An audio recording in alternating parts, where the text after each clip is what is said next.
What's up, you mutts? It's another edition of the Kevin Clancy Show coming to you live from money earning Mount Vernon in the hood, because that's where I live, because life threw me a fucking couple curveballs, and that's just the way it's going to be for the foreseeable future, okay?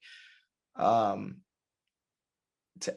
couple weeks ago, I kind of off the cuff told everybody that I was taking antidepressants, and I don't know why I didn't foresee the reaction that was going to garner, because I just didn't even think it was that big of a deal. I'm just I always kind of am an open book with my work about my life, and I've been that way for a long time. So it's just when something happens in my life, I talk about it, good, bad, otherwise I don't know, I just fucking talk about it. And so I was like, this is what's happening this week, let me talk about it. And I did not foresee the mental health courage response that I got, which is all very nice and very encouraging, and it's very cool that is the case. But I wasn't really gunning for that, and it also makes me uncomfortable. I kind of wish I didn't do it, because now everyone's talking about it and they bring it up to me, and now I almost feel like pressure to be better and normal and shit, because if I'm not, I don't know, then they're like, it's not working. I'm like, I don't know, man. I don't want that fucking pressure. I don't want that smoke. So I did that, and then it garnered a big response. And then I had that troll on, and we opened up a little bit about just, trying to deal with haters and confidence and all that shit.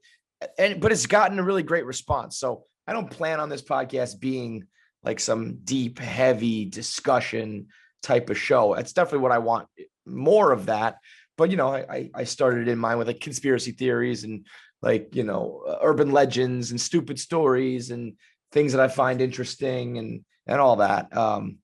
But there is an element of it where I just wanted to talk about some real shit, because I'm going through, at 35 years old, you start to go through some real shit. So what I did this week was I went back and I listened to an old episode of mine, which is something I never do. I don't ever listen to my own work. I don't listen to it when it first comes out. I don't go back and listen to it years after it's been out. I just don't do it. I hate my own voice. I get awkward. I can't believe any of you people listen to me in the first place. So why the fuck would I listen? It's a weird thing. Again, deep down with the self-loathing Irish Catholic stuff. But I went back and I listened to this one episode that always stuck out in my mind. This is back when the podcast was still called Mail Time, when it was me and my brother, and we used to do these themed episodes. And this was from 2014 or 15. And some feminist blog wrote a post that was the top 10 things you need to give up from bachelor life if you're going to settle down. And it was things like you have to stop drinking milk out of the carton from the fridge, and you have to stop leaving towels on the floor and dumb shit like that. So I was like, all right, fuck this list. I'm going to give you the real list. And in the process, I created what was called the 4 pillars. Now, this was the 4 pillars these are the 4 pillars you needed to try to make your relationship work, which in hindsight is pretty fucking funny. Not funny, but tragic that it was me trying to give that advice. I still stick by everything I said in that podcast, and I'm going to recap it here for you. But obviously, if you go back and you do listen, there's some heavy foreshadowing and there's some red flags where you're like, I don't know if this guy knows what he's fucking talking about, or if he knows that he's standing on the tracks and a train is coming through. And I just got a kick out of it, because these 4 pillars, and they were things, I tried to pick 4 things that were more everyday life. The 4 pillars are trust and love and passion and support. We fucking know the big picture. I was talking about the day-to-day tangible things that you need to do when you transfer from single guy life, bachelor life, to moving in with a girl. And so they were very true, silly, but true things. For instance, one of the pillars was you need to find television shows that you both can watch together. That, to me, is the most important tangible thing that you can tell a couple, is that it's not, again, I could give you the psychological advice, or I could tell you that when you go home at night and you both want to watch television and you don't have any common ground, well, you're fucked, because either one person is resentful because they're watching some shit they don't like, or you're both in separate rooms watching TV and you're not getting along together. It's a problem. So boom, that was one of them. Watch TV, find TV shows that you both can at least tolerate. Number 2 was don't ever plan on winning fights ever again as a guy. Being right and being happy are mutually exclusive, because you can argue with your girl and you can win the argument with logic, but you don't actually win because you end up being the big loser because she's upset and she's pissed off and she's holding a grudge. And so it's a wrap. Number three was pretty much all your platonic girlfriends are gone. Any girls that you follow on social media and like their shit, girls that you hang out with, girls you previously hooked up with, any female in your life now, kaput, gone. See you later, dunzo. Now, looking back on that, I think that is probably a pretty big generalization that I think a lot of guys and a lot of couples do deal with. But I also think, to the extent that I was talking about it, as like, I think if that's going on in your life as an adult, you probably have some issues to address, and that's probably a red flag that, you know, you can't associate with anybody from the opposite sex at all. And the final pillar was say goodbye to just doing nothing. Guys want to just sit on the couch and veg out and do nothing. It's like an Office Space. You know, what would you do with $1 million? I'd do nothing, man. When you have nothing on the schedule, it feels fucking great. And again, generally speaking, stereotypically, I had found at that point in my life that girls were much more like they wanted to do things and go places and be active and be productive. And the idea of like, what are you doing Friday, Saturday, Sunday? Nothing. That's just not going to fly anymore. So those were the 4 pillars back in for me in like 2015, when I was just a young pup, still in my 20s, about to embark on a marriage that wasn't going to last. And I stand by most of those. I think I have since learned that if you find the right match, you found someone who can do nothing. You found someone who likes the same TV as you. You found someone who is secure enough and tolerates you hanging around or being around other women. The TV thing, I will always stand by, whether that's a guy, a girl, a friendship, a roommate, a relationship, a marriage. You got to have TV compatibility in the modern world. I think that's like the most important. Honestly, it's the most important thing in the fucking world. But oddly enough, I end up after I was thinking about that episode, I go back and listen to it. I end up talking to my buddy, and I had one of those conversations, which if you are my age, few years younger, or any age older, you know that you got to have these phone calls where you catch up with your friends. And I roll my eyes and I say it for 2 reasons. One, it's fucking sad that that's how you got to catch up with your friends. I mean, you know, this guy who I talked to is like one of my best friends in this world. Lived with him for many years, in college, out of college, and now, like, you know, we both got kids, we both got jobs, we don't live near each other anymore, and so the only time we talk is like every few months, where we have to like connect. And I roll my eyes. The second reason being that it is like, you know, we play phone tag for 2 weeks, and then he catches me when I can't talk, and I catch him when he can't talk. And then when we do talk, it's like we got to carve out, you know, an hour and a half to catch up with each other. So I had one of those conversations, and oddly enough, he ends up telling me how he, you know, we went deep. We weren't just like, hey man, what do you think about, you know, the Mets and Yankees? We were going deep, talking life. And he brings up that he gave a best man speech for his brother, and that he had these 4 principles and these 4, you know, guiding tenets of life now. And so I'm like, that's weird. I just fucking, you know, thought about that over here. And now he's talking about it. And then I did an interview with Josh Wolf, which airs in the same episode. And he ends up using 2 of the terms from this guy's his own 4 pillars. And it was during the conversation with Josh Wolf where he said to me, do you ever feel like the universe is just throwing things your way? Like the same thing keeps popping up, and you're like, this is too much coincidence, and it must be that the universe is telling me something. And I was like, fuck yes, Josh. As a matter of fact, I've had this idea of these 4 principles, and you're just using them now in your conversation. And I was bringing them up from my past, and he's bringing it up in his present. And I was like, something's going on. So I decided we're going to talk about it here today. And you'll hear me and Josh tackle some of the topics. And me and Josh, I mean, Me and Josh Wolf, the comedian, have so much fucking chemistry. It's unbelievable. You would think that we're like long lost brothers or fucking uncle and nephew or something. It's wild. We just pick up and fucking go. So a great interview with him. I've done many with him over the years on KFC Radio, my other podcast. And I mean, we just hit the ground running. And so a lot of it's funny, but some of it did get deep. And so I figured I'm going to do a little comparison to my original 4 pillars, talk about the new 4 pillars and what my friend, my good friend had to say and what my thoughts were on it. Because I think what I've learned is if you don't make a conscious effort to just be like a little bit better in your life, like, all right, here's what I used to think. Here's what I do think now. Maybe I could apply this going forward and just not suck as much. That's the key in life. For example, with Magic Spoon cereal, like I'm not telling you that you got to stop eating cereal. That would be fucking insane. Cereal is one of the most delightful things this world has to offer. And I'm not even kidding you. Cereal to me is the world's greatest delicacy.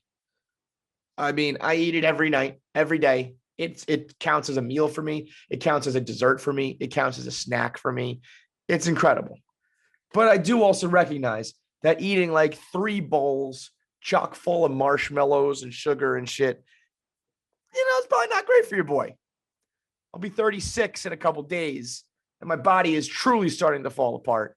And I thought to myself, maybe like 64 ounces of cereal and like half a gallon of milk every night. It's not the best idea, but at the same time, I can't give up cereal. So what do?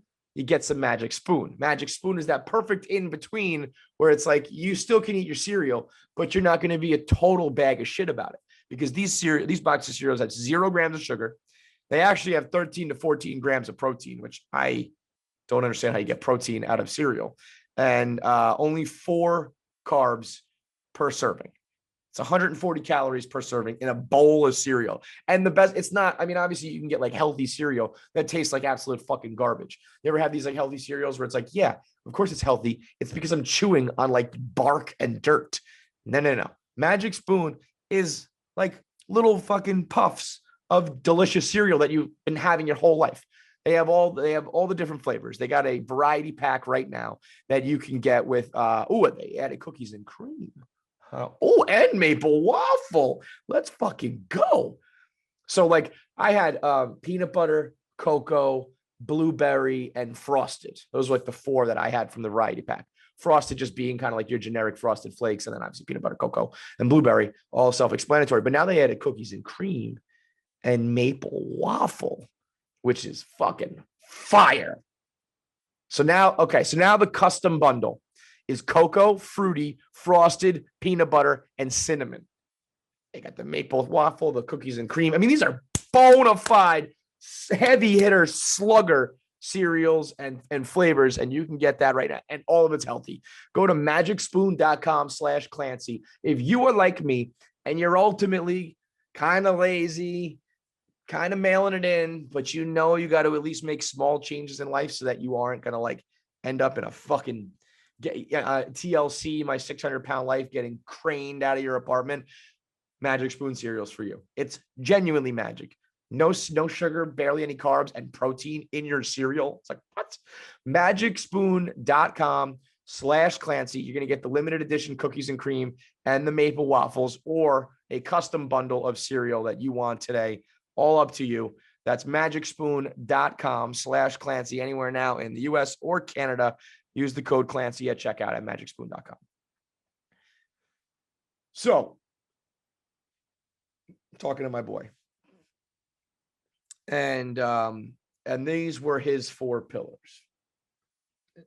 It's interesting because, you look at like 28-year-old me doing this conversation and it's like, I'm laughing and things I'm goofing and talking about TV shows and all this shit. And that's because life was a breeze back then. Now it's like, oh, fuck. I got to go to therapy and I got to examine my own brain and I got to figure things out because the clock is ticking. I actually had a moment of like mortality. I said this on KFC Radio too. I've been waking up in my bed, like waking up in the morning, just being like, and I never wake up feeling great, but I wake up being like, oh my God, I can't squeeze my hands. I like my legs are all fucked up. I can't get out of bed. I had a moment where I was like, if I don't get in shape now, I am fucked. And I am like, if I wait till I'm like 40, I think that's it. I just do end up on TLC's My 600-Pound Life, So it's time to, maybe just examine things a little deeper. And that's where my boy got to talking. And honestly, he said I was thinking to myself, I got to come up with my own variation of this and put my own thoughts to it. And he knocked it out of the park with it, where I do have my own, takes on it, but I would be doing a disservice to try to change it, because the way he presented it, I feel like I got to pass it along as is. But they're pretty simple, which is the first idea. He said, keep it simple, stupid. That life gets complicated enough as it is, and that you don't need to complicate it any further. Now, here's where I will give the Kevin Clancy spin, because my friend here, he means it in a very positive manner. And he means it, in a practical manner. And I'm, of course, coming at it from a little bit more of a skeptical manner. And I had this thought the other day myself too, that life did used to be simple. And then we go ahead and we complicate it. And that's what I think is kind of fucked up. Because in my mind, now I'm thinking to myself, why was shit so much easier and so much more fun back then? It's because I didn't really have any bills. I didn't have anybody to worry about but myself. I didn't have a spouse. I didn't have kids. I didn't have to worry about tuition, insurance, healthcare, safety, real estate, retirement, all that shit. It was just like me, myself, and I. And the only thing I worried about was like, where am I going to get my next drink? And how am I going to get into the next bed? And to be honest, you can just go do that the rest of your life, And I think we have this notion of like, that doesn't, that's not fulfilling.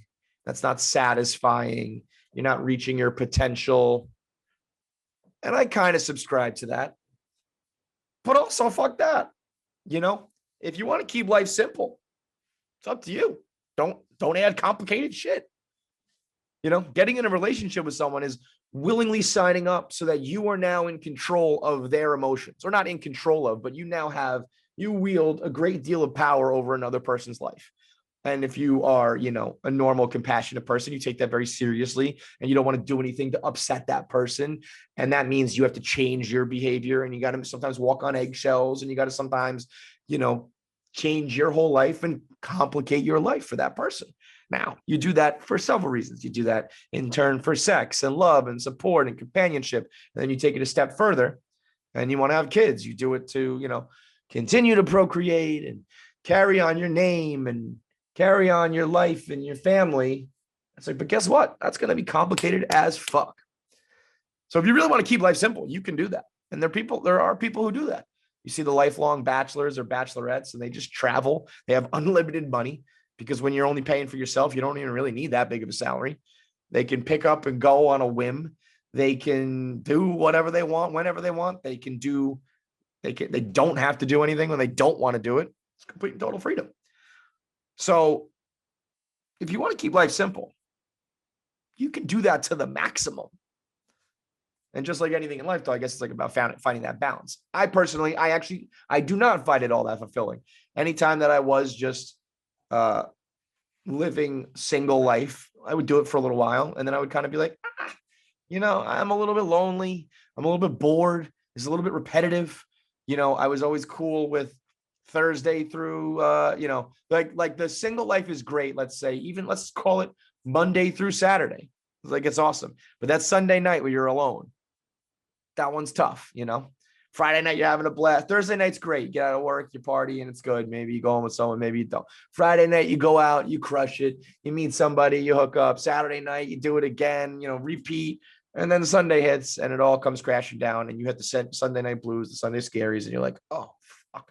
I just want someone to scratch my head and watch TV with me and help me fold my laundry. And you have your quarter life crisis moments in those. But I also think, if you wanted to really, if you truly dedicate yourself to keeping it simple, like if I was a single dude and it was pandemic, it would have been like, I don't know, let's pick up and go somewhere. Fuck it. Let's go live in the Caribbean. There are no ties to anything anymore because of technology, because of the pandemic, because of and the way I choose to live my life. You could do whatever I want. You know what I mean? Like, I think that I didn't find that life fulfilling, or I found it kind of repetitive because I didn't take advantage of it. It was only repetitive because I did the same thing every day. I just would go to work, go out, get fucked up, hopefully fuck somebody, go to work, get fucked up, hopefully fuck somebody, over and over and over again. If I was like, yeah, man, I'm going to jet set to fucking Europe just because I can. And I'm going to, take day trips to, Miami because I can. If you really take advantage of that simple single life, then I think it can be fulfilling. I think the idea that you need to have like the complicated relationships or family in your life in order to really achieve that your full like potential emotionally is kind of crazy. Because if you are just totally solo dolo and you use that time to see the world and experience other cultures and people, all without bringing them into your life to a point that they can kind of slow you down or hinder you. And that's not to say that it's like the old ball and chain, but it is to say that, if you want to just pick up and go and do something on a whim, and you got someone that you need to, you care about, or you need to check in on the schedule or coordinate things with, it just makes it harder. That's why if you find like a single travel partner that works, you do that, you see the world, and you don't have to complicate your shit. But for most of us, I think the natural inclination is find somebody you're compatible with, you settle down with them, and then you do the marriage and the family and the kids. And even if you are happy with that, it is the polar opposite of simple, brother. And if that is one of the, the 4 tenets that you want in your life, you got to recognize it's going to take a lot of work to try to manage that. If you want to try to keep things simple, the wife and kids route, the family route, the not single solo by yourself route, it's going to be highly complex. Kind of going hand in hand in that, his next one was varied, meaning that life does get monotonous and it is repetitive and it is Groundhog Day, and that you do have to shake it up once in a while and do some shit. And this is one that I'm very, very guilty of. It's one that I know I'm guilty of. It's one that I acknowledge I didn't handle correctly, yet I still continue to do it. And that is because I did just do the same thing. And I didn't ever like spice it up with a big vacation or a spontaneous this, that, or the other thing. And I did just go to like Irish pubs. I'm living in New York City and I have access to these like clubs and restaurants and nightlife that some people travel far and wide to come to my city to do. I have it right in my backyard. And I just never fucking did it. We went to the same old places that were great spots, burger joints and Irish pubs and stuff. They were awesome. But it was just like, it's not the best this place has to offer. And there were times where it was like, you know what? We're young, single, or young and having fun. And like, why don't we all just go on a trip somewhere? We did our best. We rented houses in the Hamptons. We rented houses at the Jersey Shore. I always say the most fun I ever had in my life was not my college years. It was the 4 years after that, 22 to 26. Every summer we rented a house. We either went bougie in the Hamptons for a month, or we went slumming it in Jersey for the entire summer. You rent a house, you go down every weekend, you stumble your way through the summer, drunk, hungover, sunburned. It was amazing. And so I did do some of that, but I didn't do enough of it. I didn't spice it up enough where, sometimes I see these videos of people on like social media. And I know social media is not real life and everyone puts like their best life out there, but I'm like, fuck, I don't even have one of those posts where I see these people, they're like kite surfing the waves in like Hawaii, or they're like on a boat on the Amalfi Coast, or they're like, me and my partner, we sailed around like the coast of blah, blah, blah, blah for like an entire summer. And I'm just like, oh my God, I went to the same bar like 63 nights in a row. And I used to spend my rent in bar bills there. That's what I did. I barely traveled. I didn't do what my own city had to offer. I never did anything exotic. I never did anything special because I was always just like, I don't know, I'm just like a regular fucking Irish guy. I'm going to drink and eat my way through life. And that's what you do. You make your money, you pay your bills, you hang out with people, you have a good time. And I do, again, subscribe to that for the most part. But when you see how much life has to offer and how much you don't take advantage of it, I'm like, why not me? I look at these other people who do exotic shit. I know people who just picked up and they travel, or people who go live in a foreign country, do some exotic shit, vacation in cool spots. And I'm like, oh, wow, that's crazy. No, it's not. It's a regular ass person who lives the same life I live. They just choose to do some shit. And I'm like, well, you got to take off work, which I don't want to do. And I got to schedule time away from my kids, which I don't want to do. And it's like, there's always going to be something. There's going to be something stopping you from doing the awesome shit. You got to go the extra mile to do awesome. You got to spend money to do awesome. You got to travel to do awesome. You got to skip other things to do awesome shit. So there's always going to be like a little bit of a roadblock in the way. And at the first sign of it, I was always just like, nah, I'm good. I do think a skill of mine, let's say, is that I can have fun anywhere. I can have a blast. That's why I can do this podcast shit. I'm getting all red, by the way, if you're watching the video, I'm all hot. I can sit on the couch and watch TV and have a fucking blast. I crawl into bed every night, get all cozy, and I get like a rush of serotonin and be like, oh my God, this is awesome.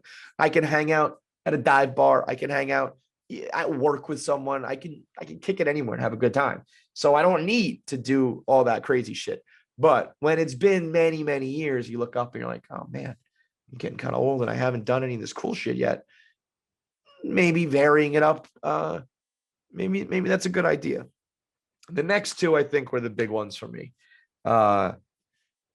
He said the next word is present, meaning don't worry about the past or the future, like live in the moment, which I think is, everyone's heard that before, right? The corny, what do they say? The past is like gone and the future isn't guaranteed. So live in the moment. Live in the now. That's why they call it a present. I don't know what the fuck they say. And, but it is kind of true, but I think of it from a different angle. So I think most people think of it as like what I just said. You can't do anything about the past. The future, who knows what's going to happen. So just in this moment, be present. And that can mean like put down your fucking phone and be present. That can mean like really soak in what's going on and appreciate what's happening and really enjoy it. That can mean being present.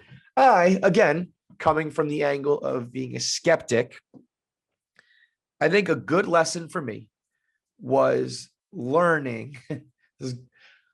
I always struggle with a way to present this without sounding like so morbid and without sounding like I'm giving up on life. But one of the main struggles I had when I was first married and a new dad, and my life was like totally being flipped upside down, was I like worried. I didn't worry, but I was like upset when I was like, oh, fuck.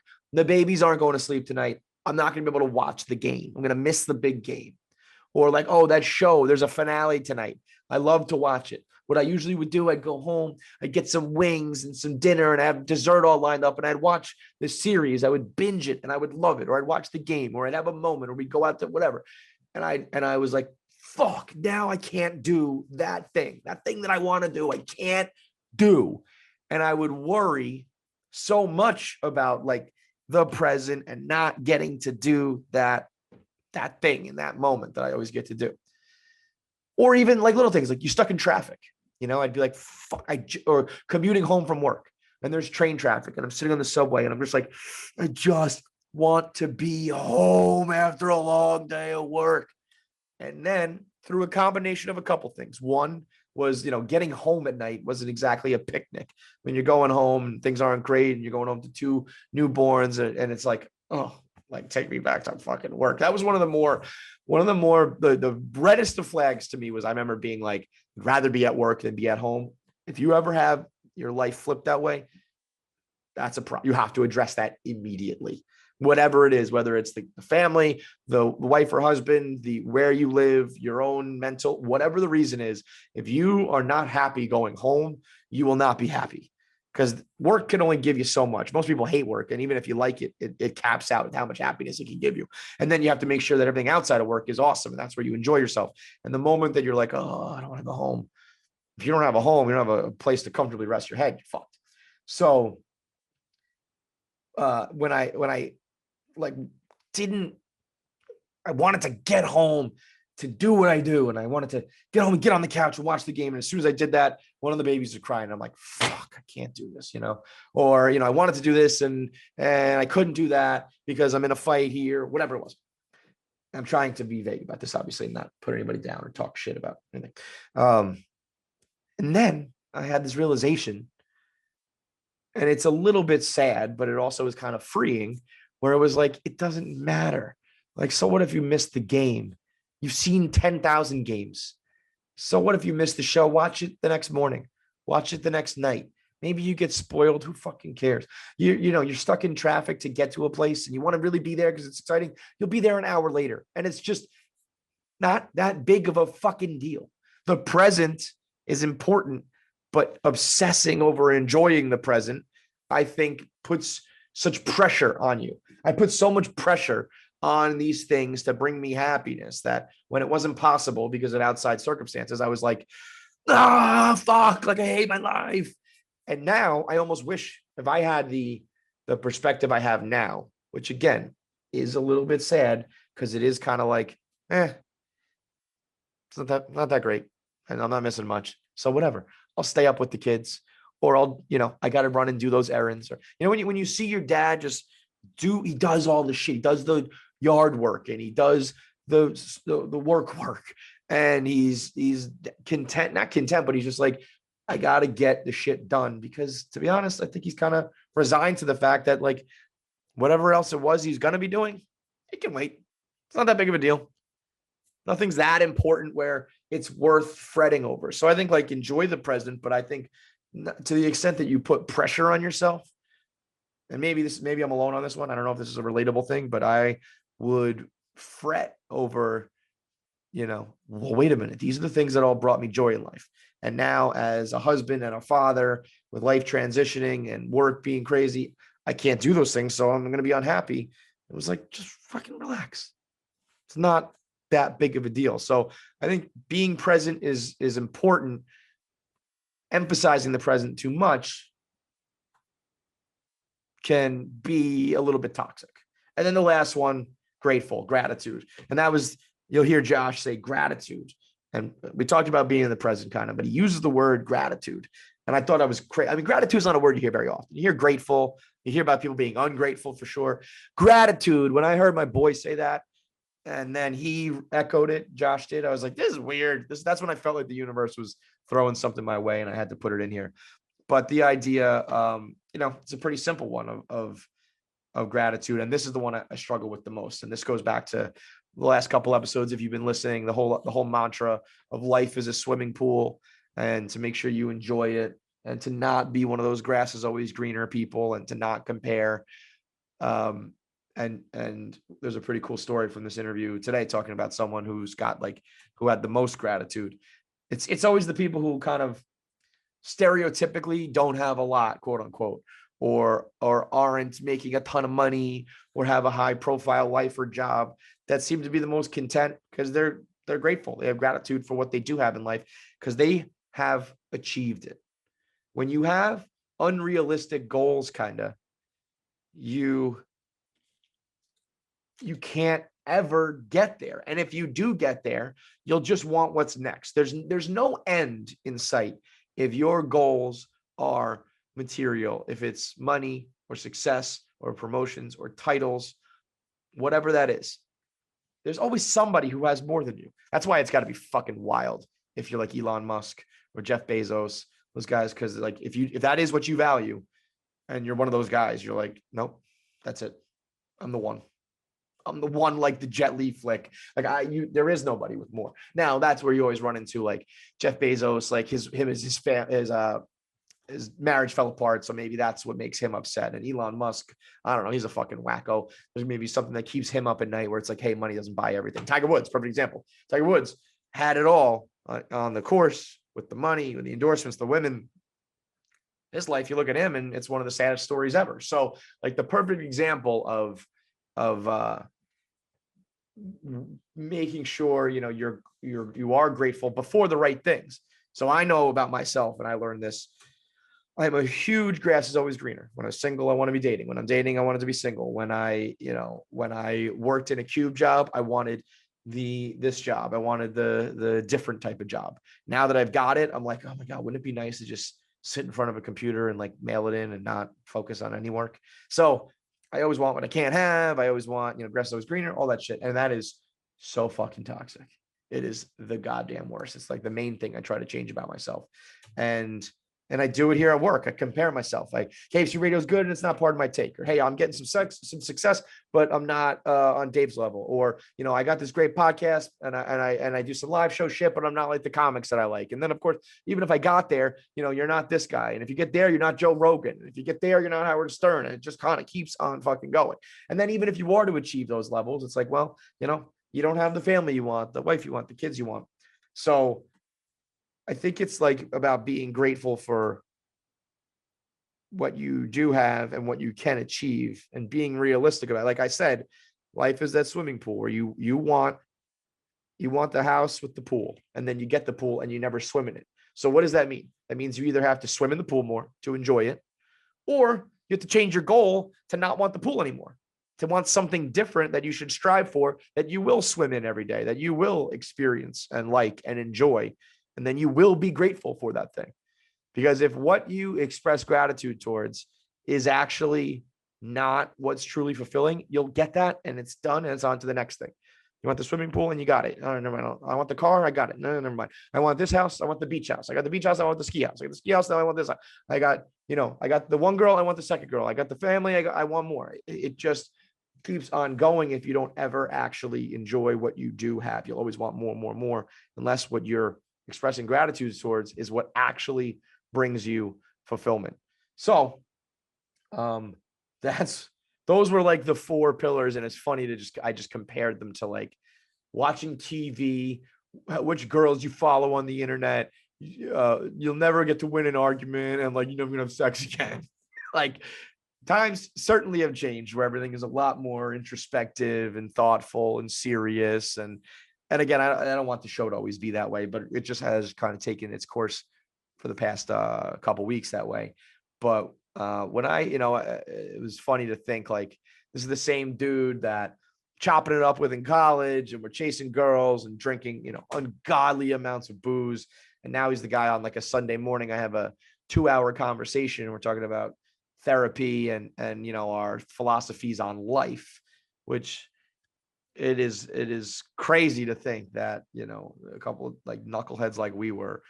And now I'm in a position to talk about this shit to other people on, for you guys to listen. It's a wild turn of events. And it's one that I know, I'm 35 looking at 25 at what I did wrong, what I did right, what I thought was silly, what was stupid, looking back, what is totally wrong, what's totally different. Yet I am not having the foresight to do the same thing for 45. I am still stuck in my ways in 35, doing like, no, this is right. No, I'm going to do it this way.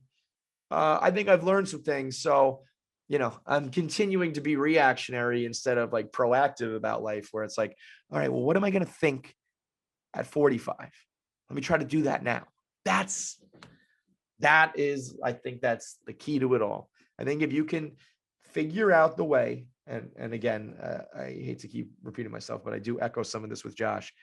If you find a way to do that, Billy Madison, grab you by the face and say, stay here as long as you can. If you can make yourself actually do that and enjoy it, like live in the present with a little bit of variation, and be grateful and be present and enjoy it,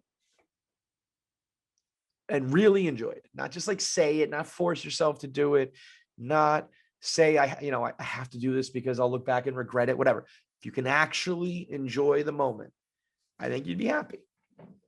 But the problem is things like ambition get in the way, where it's like, I need to make more money because I do have to provide. And I do have certain goals that money and success and promotions and titles and clout and status do help achieve. But you can't get too obsessed with that. And because that takes away from like the enjoying of the moment. I guess that's the balance. Can you be happy and relaxed while remaining hungry and ambitious? It's the question I pose. And unfortunately, I don't think you can be. You can find the perfect You can play alchemist and find the right combination, 75% ambition, 25% enjoyment, or reverse it, whatever.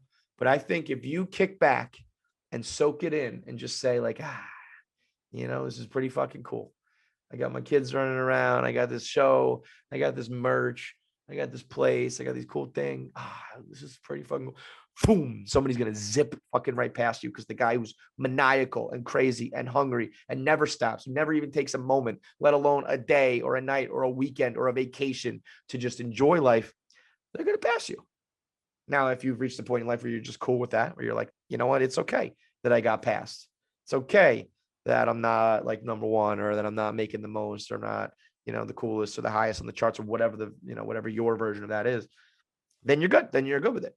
But if that's something that still like eats at you that you have to have, well, then you can't just totally kick back. And, I feel like that's for retirement. I feel like that's why it's so hard for athletes to let go, for singers to stop putting out albums, for entertainers to call it a day, for people to stop writing or just stop working in general. It's just like, this is what I do. This is like kind of who I am. This is what drives me. This is what gives me some level of tangible satisfaction. I know if I work hard, I get more out of it, because in order to be, the real problem is, in order to be like totally secure and happy, you got to be like right in your head and then emotionally and in your heart, where it's like, well, okay, like I know that I'm not there yet, so I'm just going to like work constantly, because that's at least a productive thing that I can put my mind into. Stay away from the bad shit, just work constantly, because at least I get something positive out of that, while I know that I'm not yet, ready to just soak it all in and enjoy it. But that to me is like the crux of life, is can you enjoy life while still excelling at it? Whether that's professionally, monetarily, sexually, socially, whatever. Like, you have to work at things, but by working at them, they're not enjoyable. It's like when they say don't mix business with pleasure, because like then the things that you love become work. And when things become work, they become monotonous and you start to hate them. Well, can you work at life and grind it out, but also enjoy it?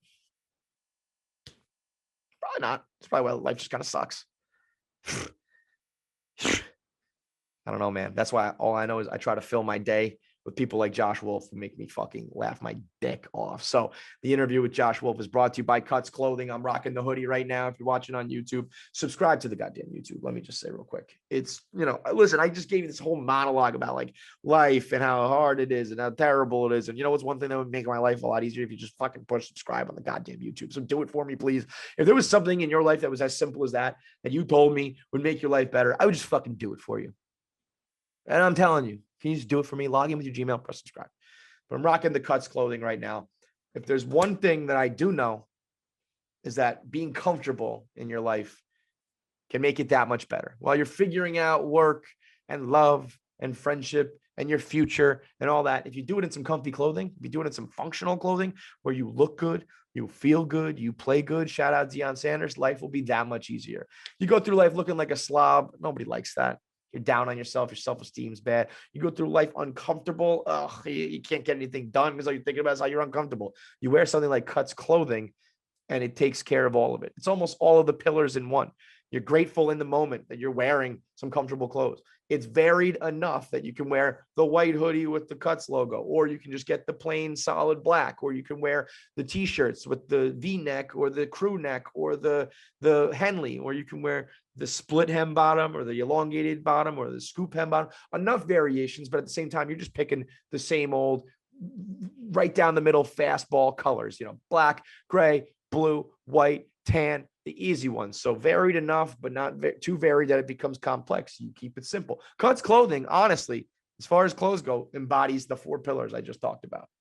So go get your Cuts Clothing right now. I rock it all. Their t-shirts, their hoodies, they've got lounge pants. They've got it all very comfortable, all very stylish, all functional. If you do work out and you're on the go, all comfortable enough. If you're just kicking out of the couch, you're going to be happy.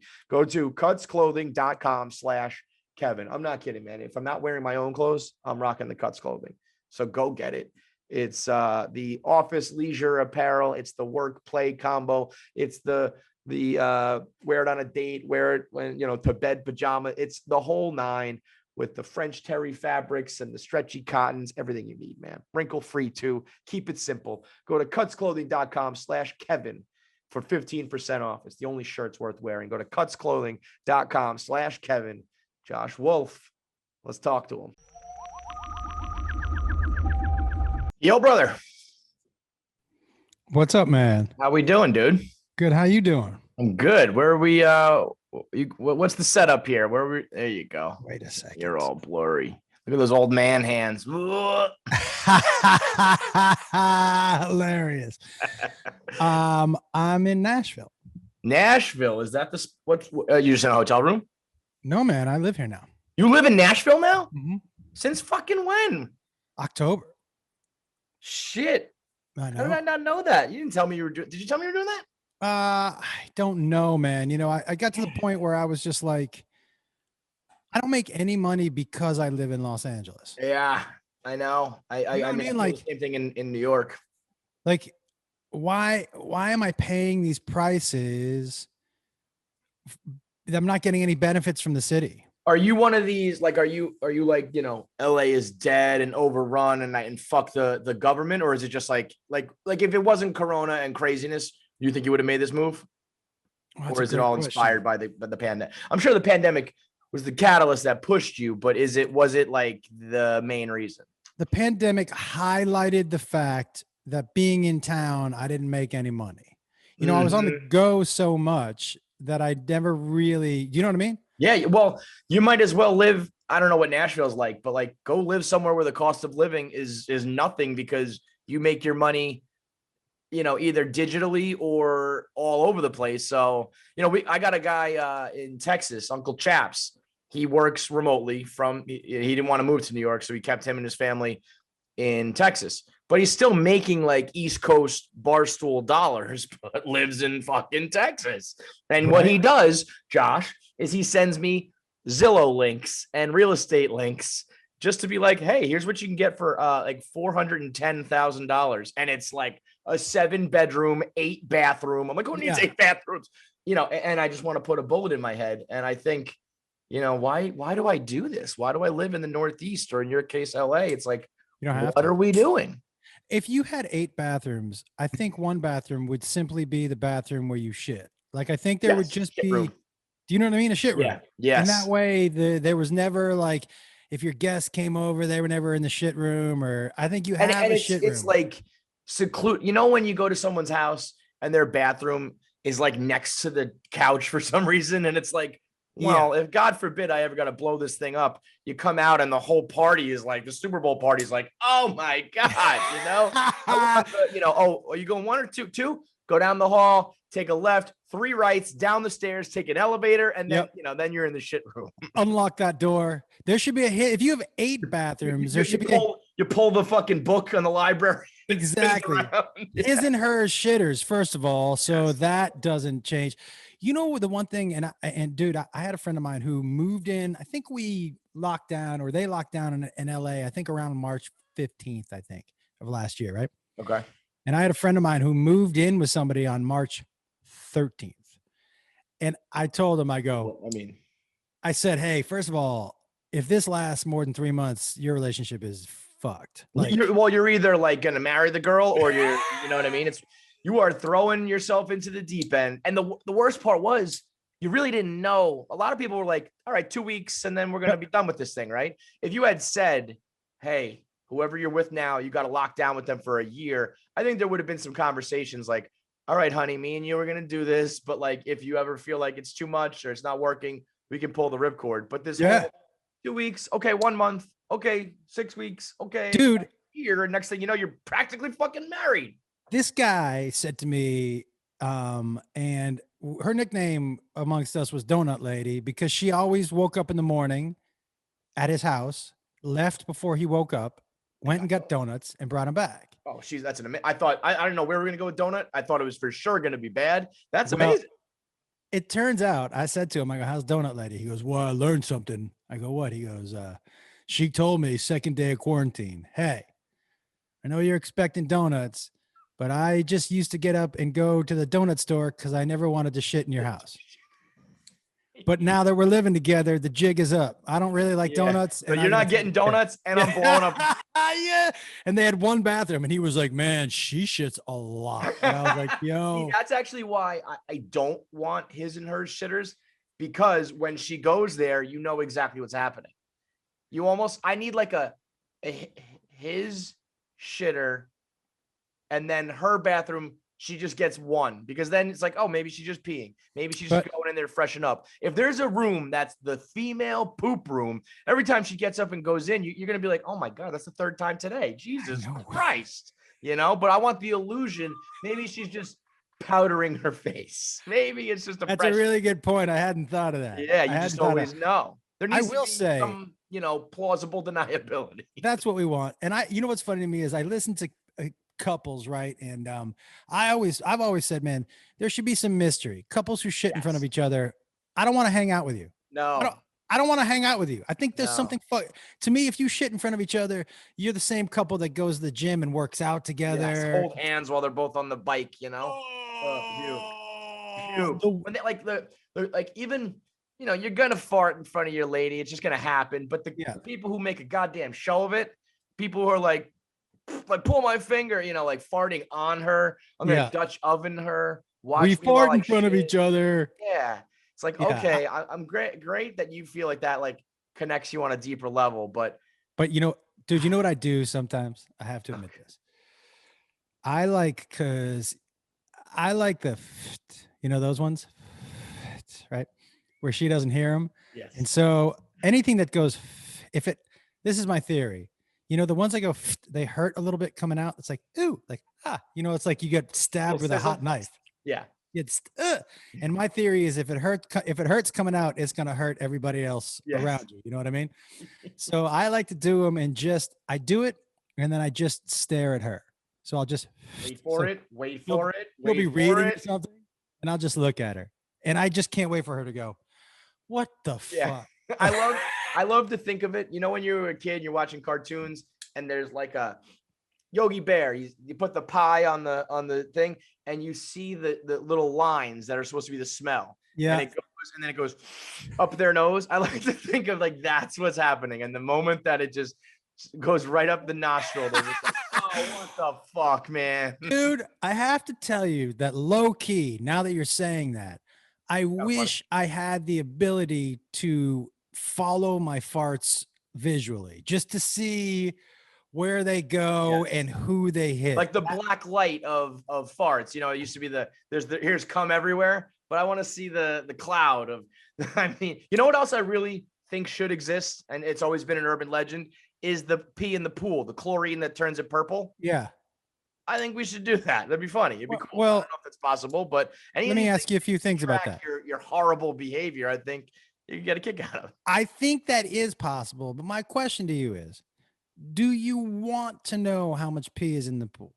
I guess I want it in like my pool, where then I can do it and be like, hey, get a kick out of this. Purple, You go to like the public pool, even you go to like the, the country club, the nice pool. You don't want that. Motherfucker would just be purple top to bottom. I think there are some things you don't want to know. Like, you don't want to know that. As somebody who has worked in restaurants, the only jobs I really ever had, if you count comedy clubs as food and beverage, I guess, I've been in the food and beverage since I was my first job was washing dishes when I was 13, Right. But I tell people all the time, you don't want to know what goes on in the kitchen. No. Just go in and eat your food and pretend like it's all good. The things that are like unintentional, intentional, spit in the food because you're angry, but I also just dropped the burger patty on the floor and I just dusted it off, put it back on, I'm going to tell you right now, who's not working at the diner? A chef. It's there's no Michelin star. Bobby you're Flay not like, who's the chef back there today? How's he making the grits? Like that is not what's happening. What it is? The people that they refer to, not the chef, as just chef. Like it's his name. Like Josh, he's chef. Hello, chef. Like, I always fucking so pretentious. Yeah, that guy. He's not working at the Thruway Diner. No, and chef for sure has like a wrist sweatband on so he can wipe his. For sure, the diner chef, at least one drop of sweat has fallen into someone's food, but you don't want to know. You don't want to go back there. You don't want to know how many Ignorance is times bliss. a server has taken your food out from under the hot lamps and their thumb has gone in your food by accident and they've licked the food off and just wiped the side of the plate and Ugh. brought it out to you. Like, did you ever work in any restaurants, man? I did. I worked in like my family owned like a coffee shop, like a bagel shop. So I never like cooked. The one incident I did have, I was cutting a bagel in half and sliced my thumb bad, like to the fucking bone, right? And so there's blood. And I quickly pull my thumb out and I kind of wrap the rest of it. And I give it to the girl. And I'm like, I mean, at this point, I'm probably 15. So I'm like young, dumb, stupid. And I really did like get my thumb out of there. But I was like, you're good. I didn't get any blood on it. And she was like, yeah, I think I want a new one. She was very sweet. She was kind of like, honey, I hope you're okay. But I think I want a new cinnamon raisin with cream cheese because you're profusely bleeding all over the place. By the way, what a 15-year-old point. Like, yeah, it's fine. I just know blood.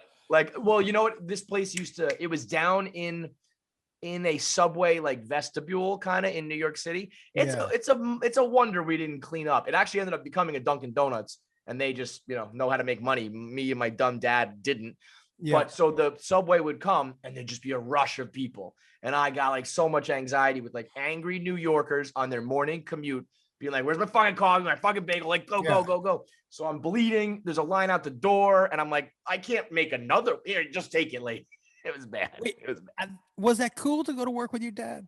He wasn't there. He like owned it. But he would like pop in every now and then. And it was not enough to really know what that experience would be like. Dude, let me ask you a question. All right. Because I've been talking to Jacob about this, and Jacob is my youngest son. Yeah. And I've been trying to talk him into, and tell me if this makes me a bad parent or a good parent. All right. I mean, I already know the answer, but okay. Where this is going. So he's like, he was like, I'm really trying to figure out a way to make extra money. I'm like, well, why don't you do an OnlyFans? I was just about to joke, say OnlyFans, and then you said it. But why don't you do an OnlyFans for your feet, but never tell anybody who you are? So just make it an Only Feet. And on one of his feet, 3 of his toes are fucked. They almost got cut off. Oh my God. So they're mangled. So there's got to be a niche for somebody with fucked up toes, right? Josh, the question is, good parent or bad parent? Bad parent. And you just slipped in the fact that your son's toes are mangled. Like, when did that happen? That's got to be part of the equation. Well, I chopped his toes off on, Christmas in dude, he almost lost. Okay. He was working on a set on a reality show, and he was on the back of a truck that had a lift. And he was in the art department, and he had the tip of his foot over the edge of the lift. So when it locked into the truck, it trapped his toes. You know what I'm talking about? Between the lift and the 3 toes. So not the big one and not the small one, were all pretty much dangling off his foot. Wow. Dude. So when we went to that, and the trip to the emergency room was crazy, and they still were connected. Yes, yeah, but I said to him, when they took the sock off, he and I both went, oh. And I said to him, and he's like writhing in pain because his bone was cut and all this shit. And I said to him, I go, hey, how you doing? He goes, I'm in so much pain. I go, listen, I know you don't think this is funny now, but can I take a picture of those? And he was like, what? I go, I just one picture. That's us. That's our brain. That's one picture. But so let's get back to the OnlyFans. I'm trying to put a little extra dough in his pocket. I said, don't show your face. Don't tell anybody you have an Only Feet. Yeah. But is that bad parenting or good parenting? I think you could do that with a son. If you were doing that with a daughter, I'd have some problems. We'd have to have a talk, an intervention. I agree. I think, you're telling your son, not only is it a son, but it is, he will make some coin because people don't like the pretty feet. They like the weird feet. They like the bunions. They like the corns. They like toes they've never seen before. Yeah. So like, what differentiates your feet from his? Well, my toes almost got chopped off. Come take a look at these. And his other foot. So I've always told him he has he has the longest toes, dude. I tell him he's got tingers because they're like toe fingers. Yeah. Like he could hang upside down off a branch. Like a lemur. So I'm like, get that one extra tinger foot up and then get that fucked up foot up. And people are not gonna, they're not gonna know what to jerk off now, to. You know what about this? Let's say you see, the problem with this is like Pandora's box. Mhm. So young Jacob starts his OnlyFans feet, and he makes some coin. And then, all of a sudden he's like, all right, well, what if I like, put them in peanut butter?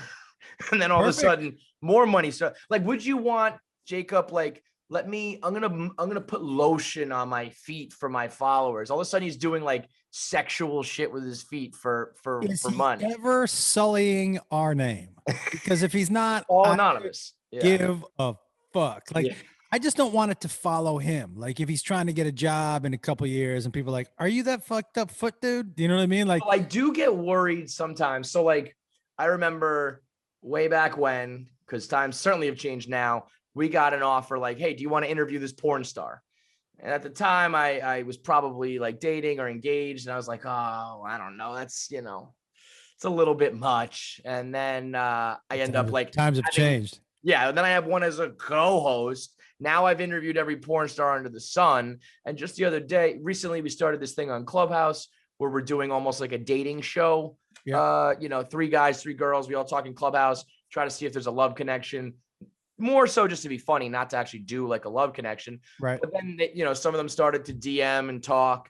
And I was like, well, maybe we do like a follow-up with them. And then maybe we find out if they're together and did that. And we start talking. And eventually it had me like in a fucking hotel room filming them banging. You know what I mean? I was like, this is a slippery slope. Where all of a sudden I'm going to be in the porn industry because I see, well, this made money. Well, and this will make more money. And this could be really successful. And this could be really rich. And all of a sudden, you're a porn star. I see how it happens. I guess we have to decide where the line is for young Jacob.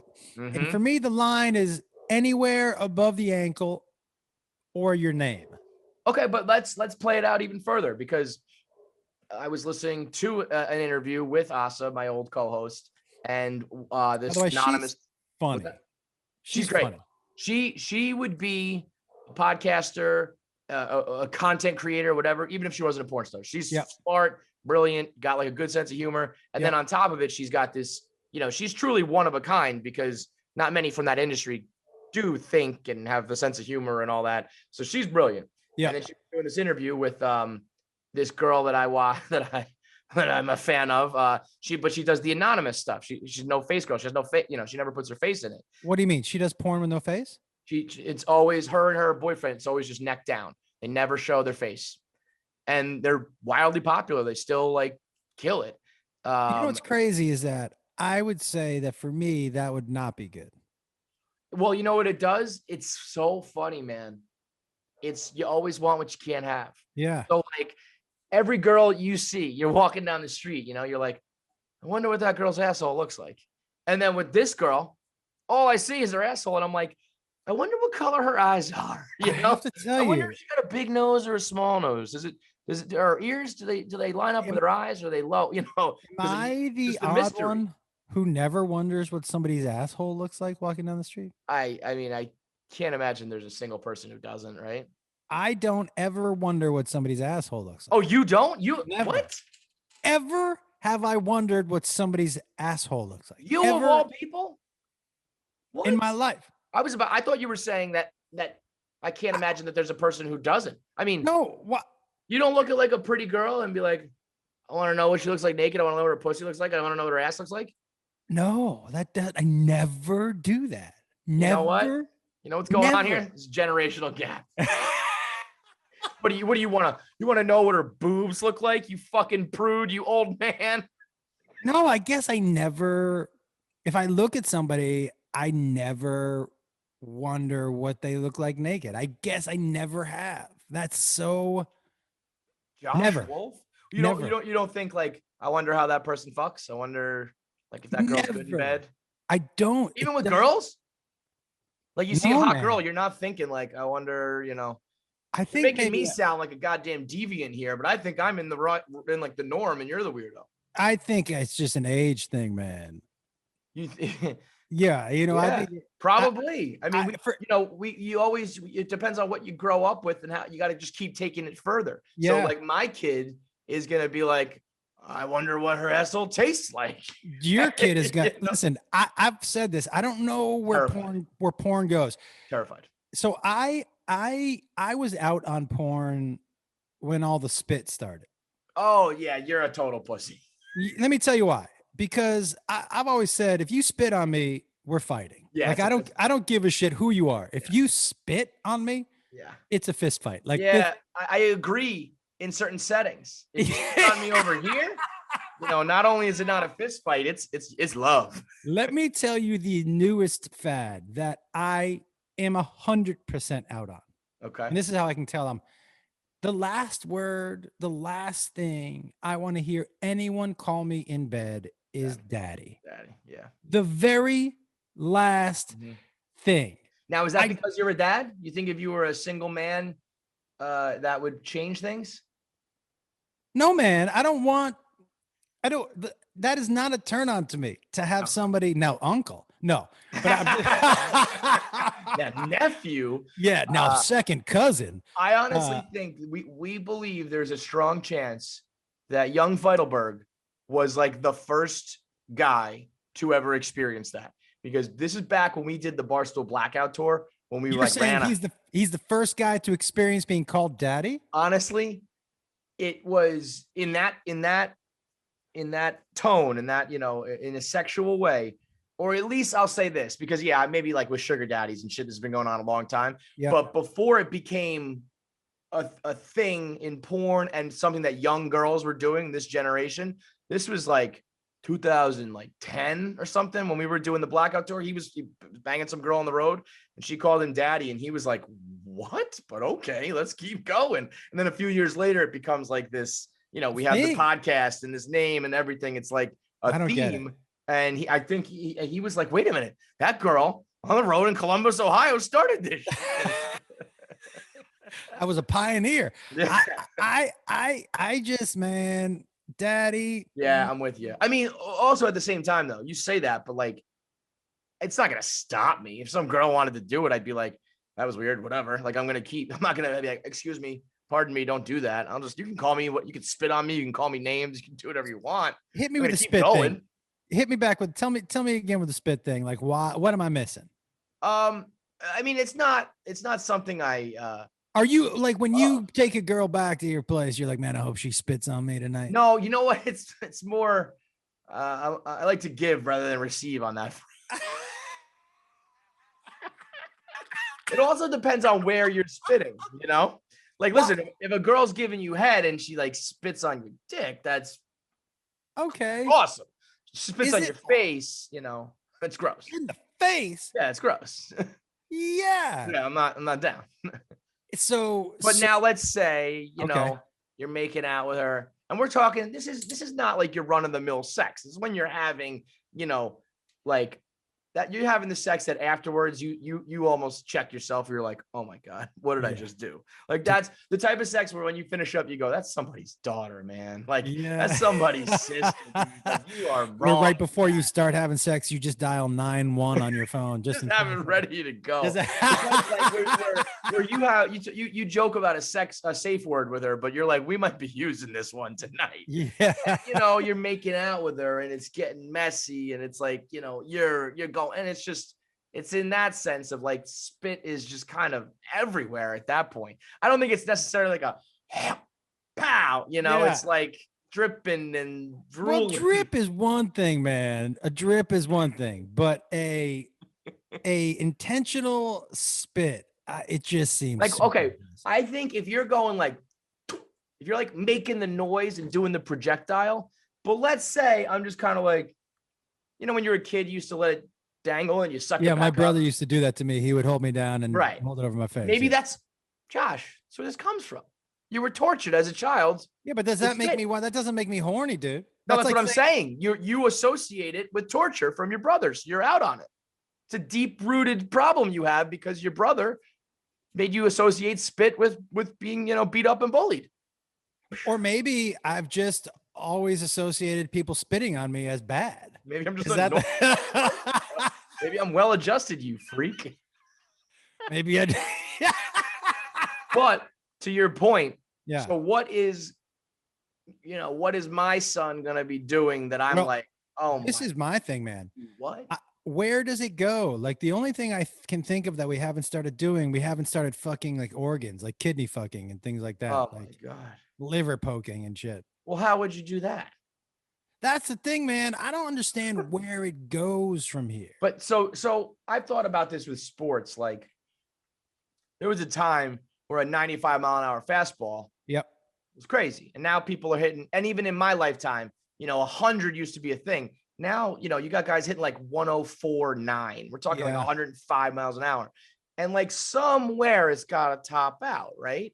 At maybe like in 200, is someone going to be throwing 150? It just seems, I mean, or I think they say the 100-meter dash is one of those things that's like from Jesse Owens till today, the variance is still, points of a second, where it's like humans just top out at a certain capability. I don't know if you look at basketball players, man, every generation, it's like, you got these guys now 7 feet who can run and jump and shoot. It's like, if you think about a guy like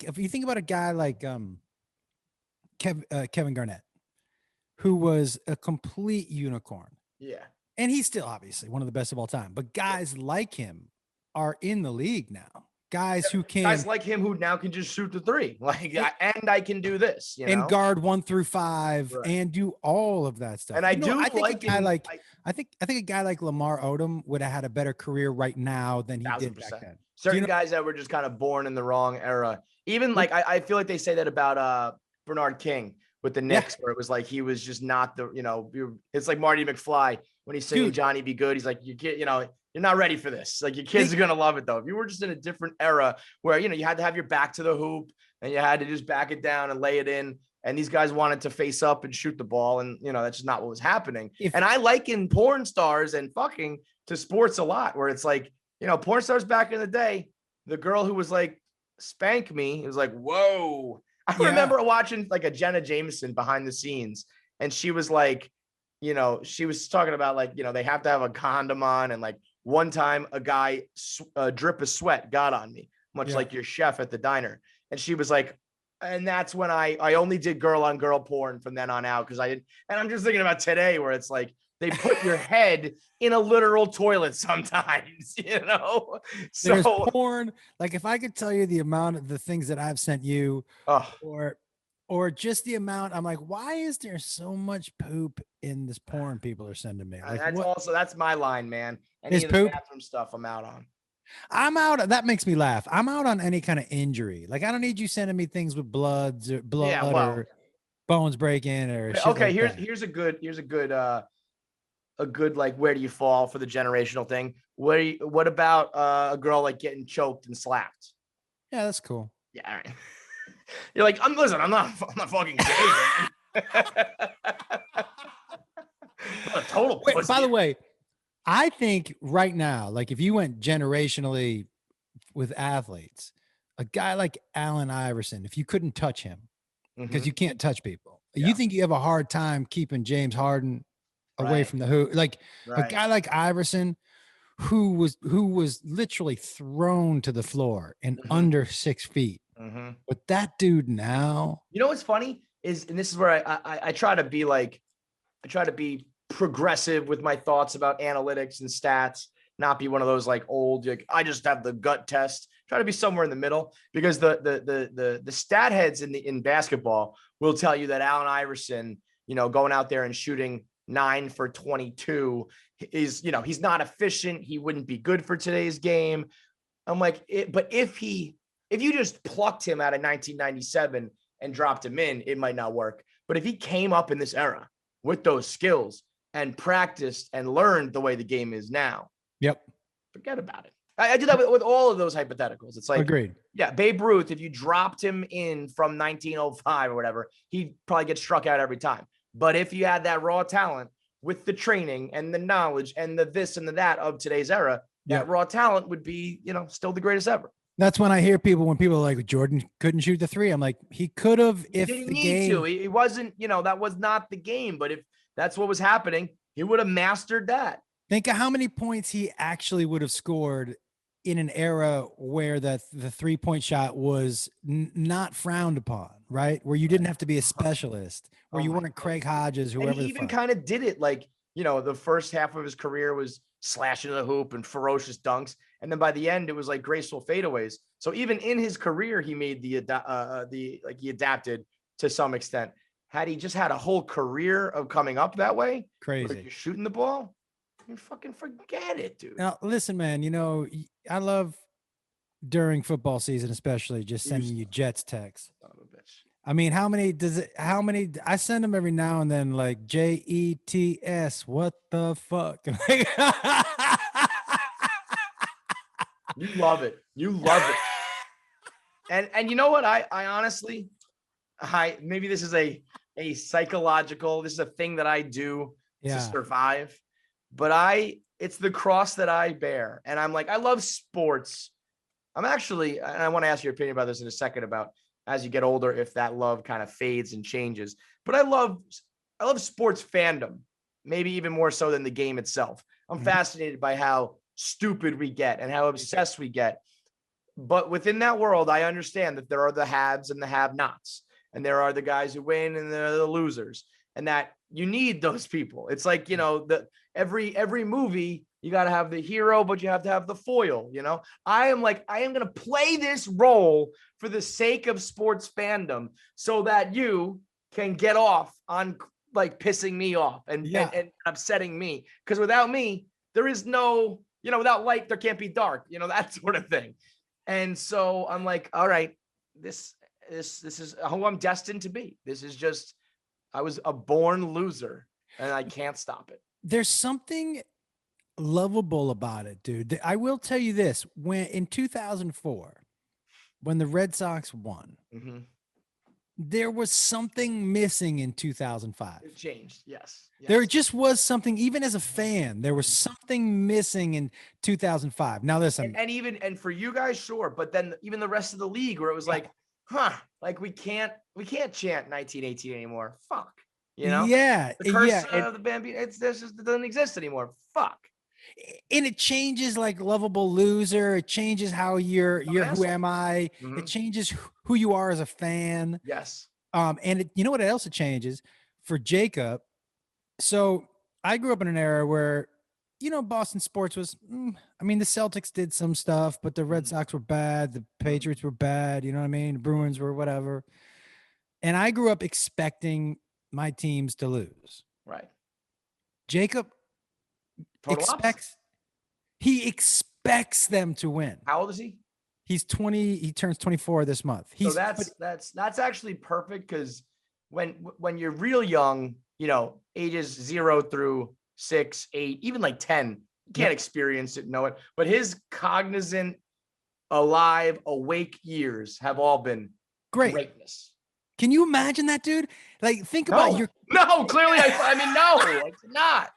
And I like, and my people, we say things like it builds character. Yeah. And when we do win, it's going to be that much better. And you're spoiled and you don't know, and blah, blah, blah. It's like, oh yeah. How about, do you say that about poor people? Oh, when you do get your money, you're going to love it. You should just embrace being poor. No, fuck that. I want to be rich. Who would you rather see win first, Mets or the Jets? Oh, I mean, my Mets fandom is, and it's not like a knock on how much I love the Jets, but it's 1,000 million trillion times bigger than the Mets. I mean, I grew up with the Mets. Like, my mom was a Mets fan. It's like who our family is. The Jets was sort of like my dad is not a sports fan. He's more of like a mechanics carpenter type of guy. That's his guy thing. My mom was the sports fan. So she didn't like play football. She wasn't in on football. So that was just kind of what I picked up on my own.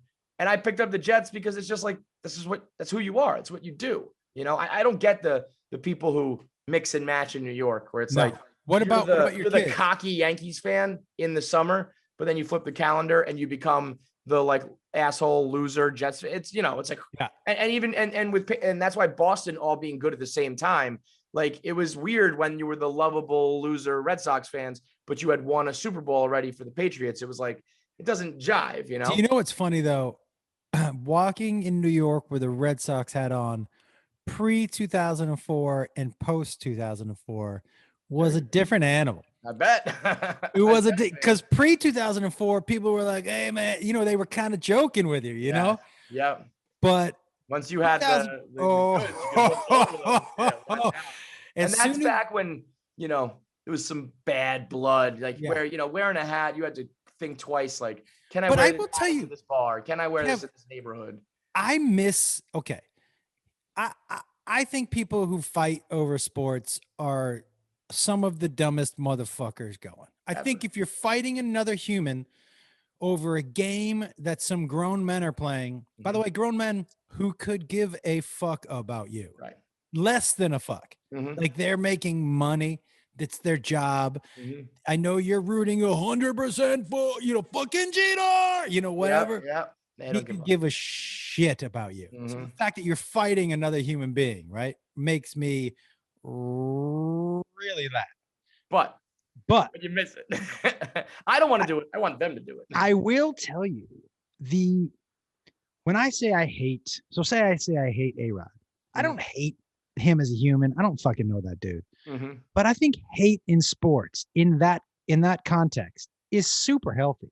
Yeah, that's what I like. Dude, that's what I like the most. You know how you said, I'm not sure if I like the sport or the fandom. I like the fandom. Yeah. I like the talking shit. Yes. If there's no talking shit, if there's no betting on the game, if there is that outside auxiliary part, the sport isn't as fun for me. 1000%, man.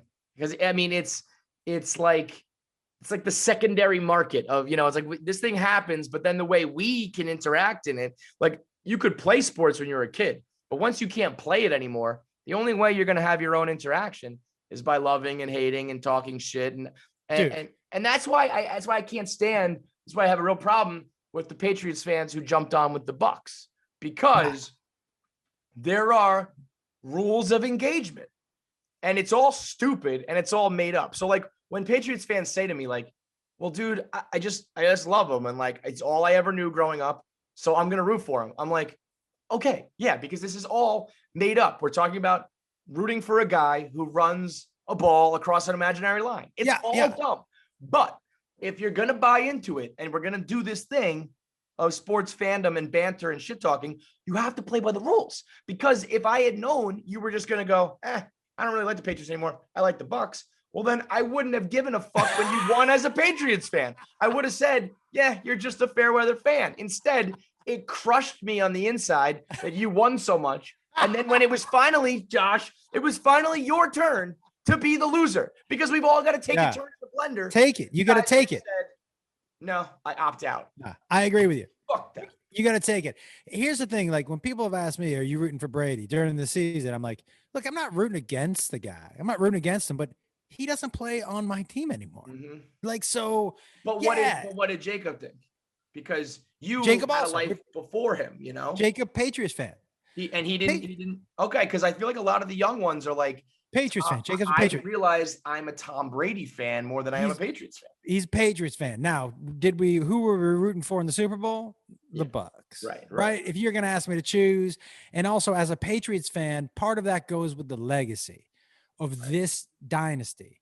So I don't want Mahomes and Reed even coming close to feeling like they can bump up against the dynasty that I want for my fandom to live forever. Right.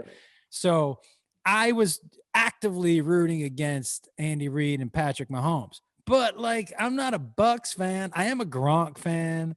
You know what I mean? Like certain things, but okay. So like, would you throw hands at a bar for the Bucks? No, but I mean, you shouldn't throw hands at all, period. But there's teams you'd like fight and die for. That's high team, I'm too high to be fighting people. Dude, did you see that video of the college football player getting smoked in the bar? No. Getting punched in the bathroom? Yes. Dude. You know what I'm talking about? I do. Dude, listen. I mean, it's the best. You can't, in today's day and age, you don't know who knows what. You can't fight. I'm never a fighter. No, but the fact that these guys are going to be, you might be in a fucking rear naked choke hold, guillotine, arm bar. By the way, here was my question. in that setting, those guys were obviously so technically proficient. Do you think they respect the tap out in a bar? Or would they just choke you out till you pass out or die or break your arm? I don't think the tap out's part of a street fight. Yeah. I don't think so. But because I mean, and then what do you do in that spot? It's like, you go to sleep. You're just gonna kill me. You're just gonna kill me. You go the fuck to sleep. Kev, let me ask you a question. Are there two less intimidating guys? Yeah. And me and you, if there was gonna be a bar fight, no. Who could we beat up? Nobody, dude. Nobody. Who could we beat up? Who are we beating? I mean, there are girls who will beat me up, Josh. Without a doubt. Who I think we would have to could we beat up some of these TikTok kids? Well, here's my first worry is that stamina wise, they got me.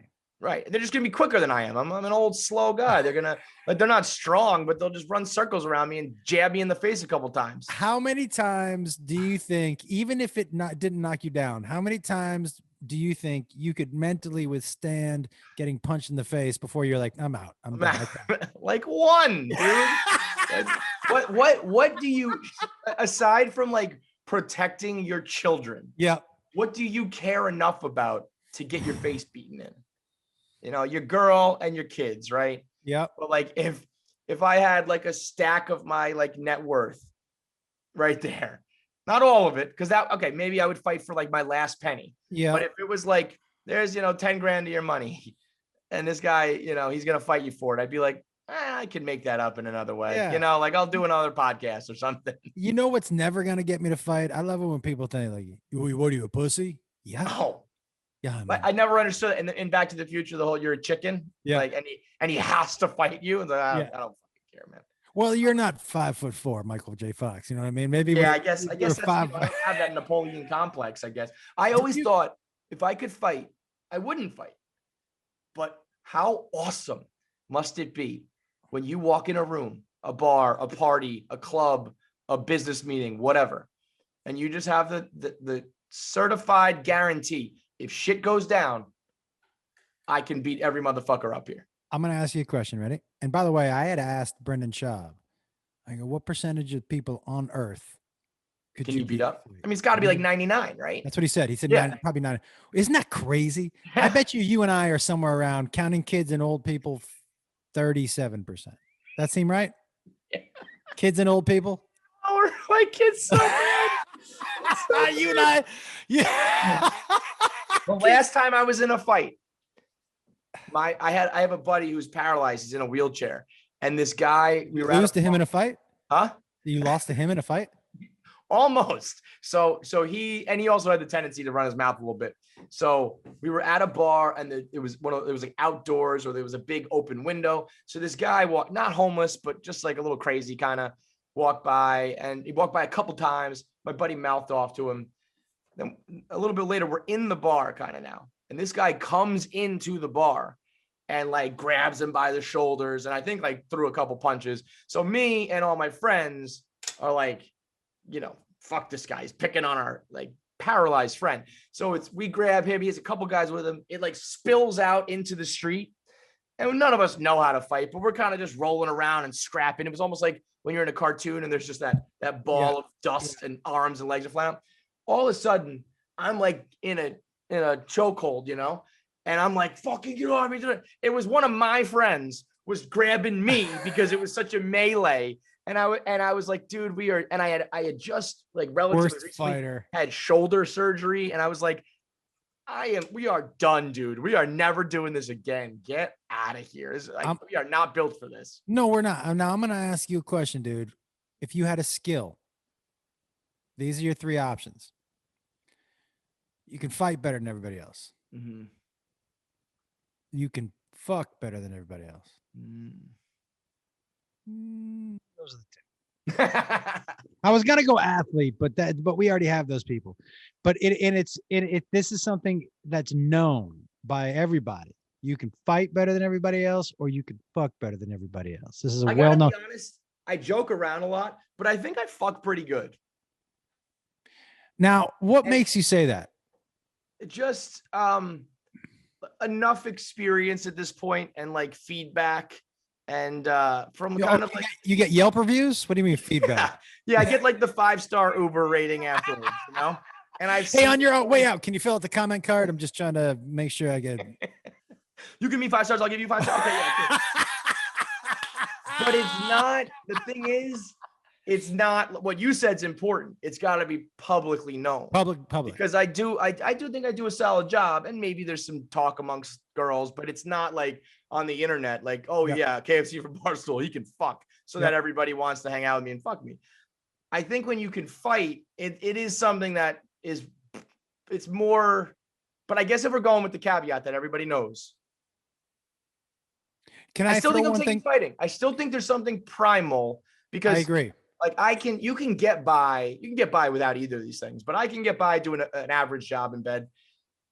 I would be a better businessman, a better podcaster, a better everything if I had much more confidence. And being able to fight, as dumb as it is, it like primal, it boils down to that, you know, as long as you're not like a dumb meathead caveman who also can't speak. If I could still keep like my intelligence and my wit and all that, and on top of it, I just knew that I could take you down if I needed to, I would just be like, you're never nervous. You'd never be, you know, you get in an argument over a show. Yeah. And it's not like if me and you argued if we were in person, we had a heated argument. It's not like I knew we were going to get in a fist fight in that radio station. So you don't really have to worry about it. But there's some level in the confrontation where you're thinking like, shit, if this were to go down, I'd get fucked up. And if you have the opposite of like, if this goes down, I'm going to win. I think it would translate to everything in life, you know? I agree with you. You know what else I would say? I would say if it's public knowledge that you can fuck better than everybody else, you're going to end up in a lot of fights with dudes anyways. Yeah. And then I feel like there's a level of douchiness attached to that where it's like, because there's jealousy involved and it's like, oh, you think you can fuck. And it's like, whatever. But if you can fight, there has to be a level of like fear and respect that comes along with it. Yeah, this is a really, because you're really tapping into the two primal DNA.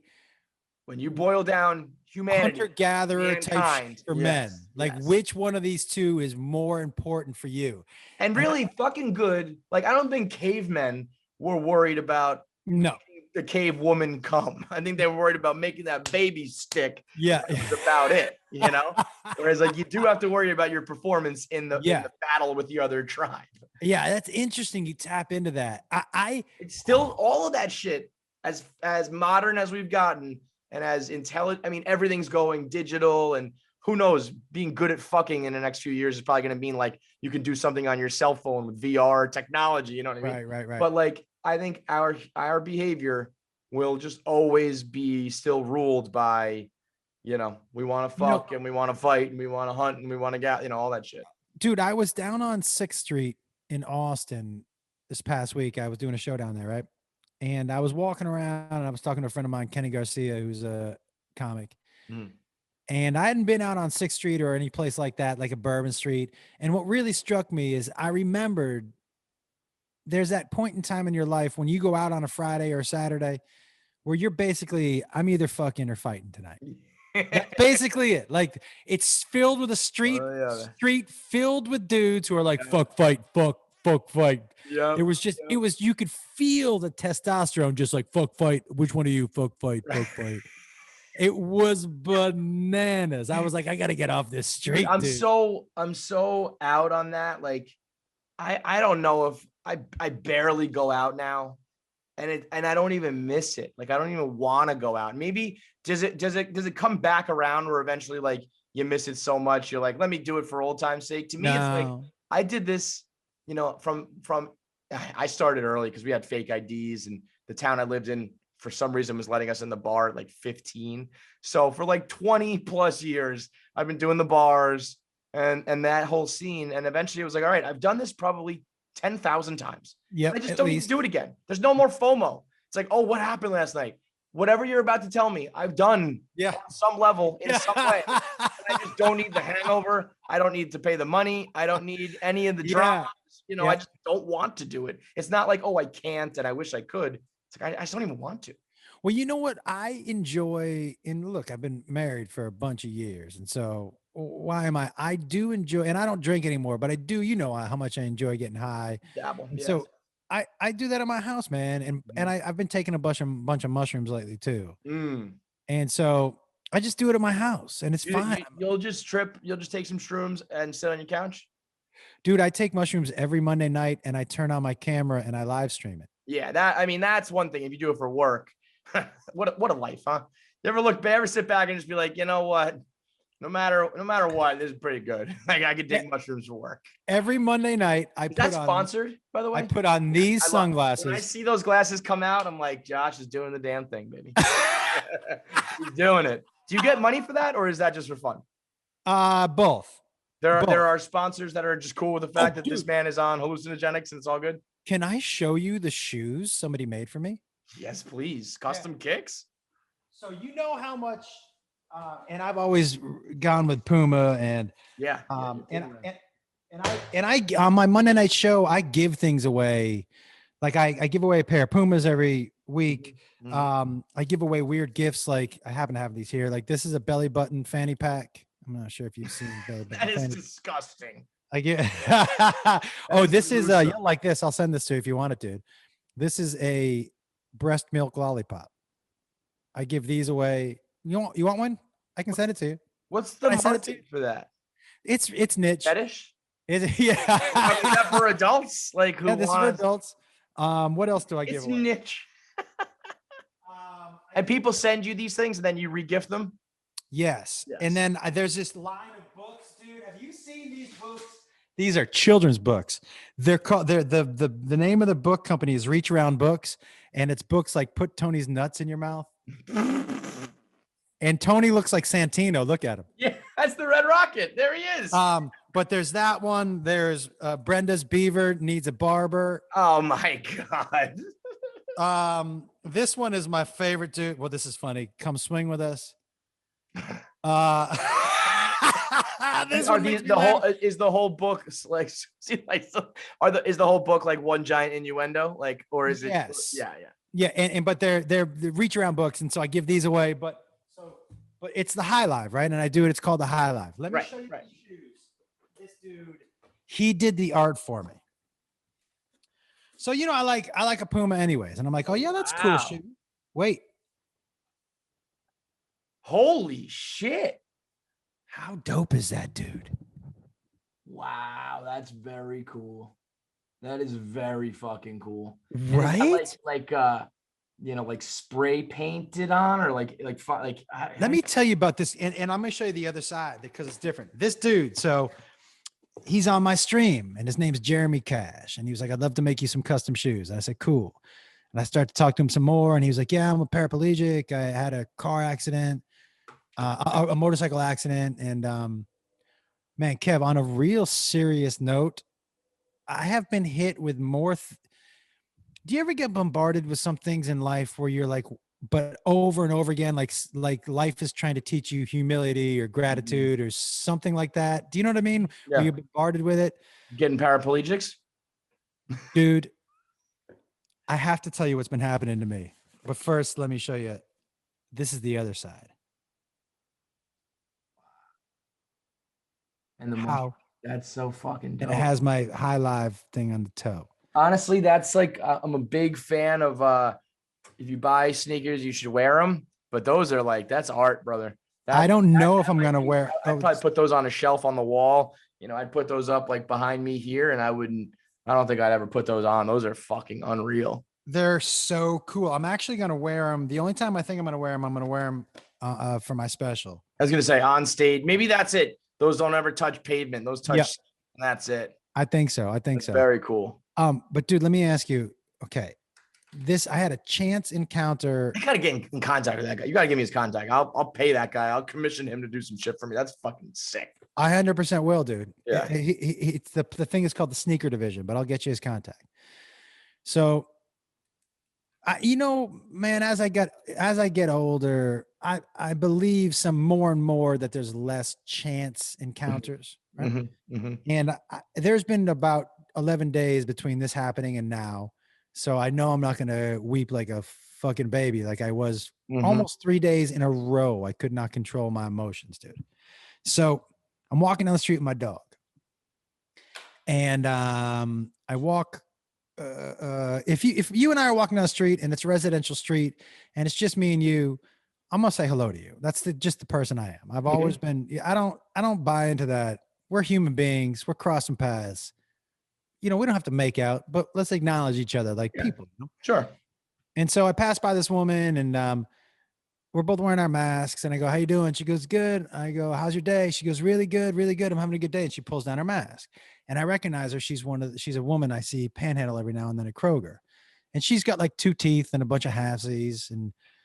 But she's what a great time it must have been for anybody with the jacked up mouth like that. If you're toothless, masked, pandemic. Mask up, motherfucker. It's such a good day. Or if you're like, man, I was kind of get a nose job, but I'm just gonna wear this mask. But she was holding it like some to-go food. And I'm always curious when people want to tell you they're in a good mood. That to me seems like they might want to share something. I'm like, why are you in such a good mood? And this was last or 2 weeks ago or 10 days ago when it was snowing and super cold here, and we're not used to the cold in Nashville and whatever. No, you're not. And I said, why are you in such a hurry? And she said, well, this woman saw me panhandling and she's letting me stay in her back house so I can get out of the cold. And I go, I'll go be a friend of yours. She goes, no. So it turns out this woman saw her at Kroger and she was begging for money. And she's like, I'm not going to give you any money, but I'm going to give you a place to stay. Come out of the cold. Okay. So I'm like, wow, that's amazing. And she said, yeah, I have in this to-go box, I have 2 barbacoa tacos.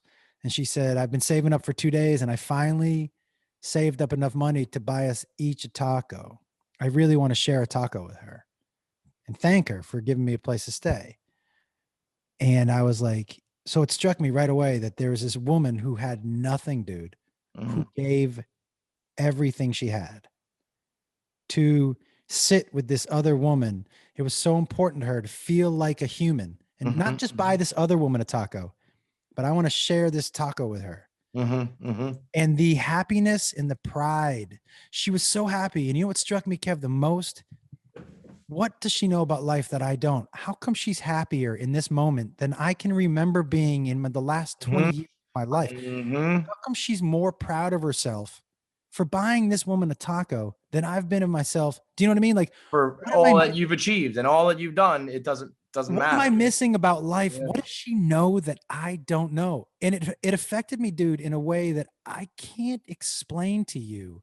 I've been trying to figure out, like, it's all relative, it's like in that moment, her eating that taco would be like, you like selling out the fucking garden or something like that, where it's but more, dude, you know why more? Because she was finding out what was important in life, which was connecting, which was gratitude, which was paying things back, which was paying things forward. This other woman was. It's so true. I think as you get older, you get corny like that, but it's so real. Dude. Where it's like you do get caught up with your salary and your promotion and the materialistic things.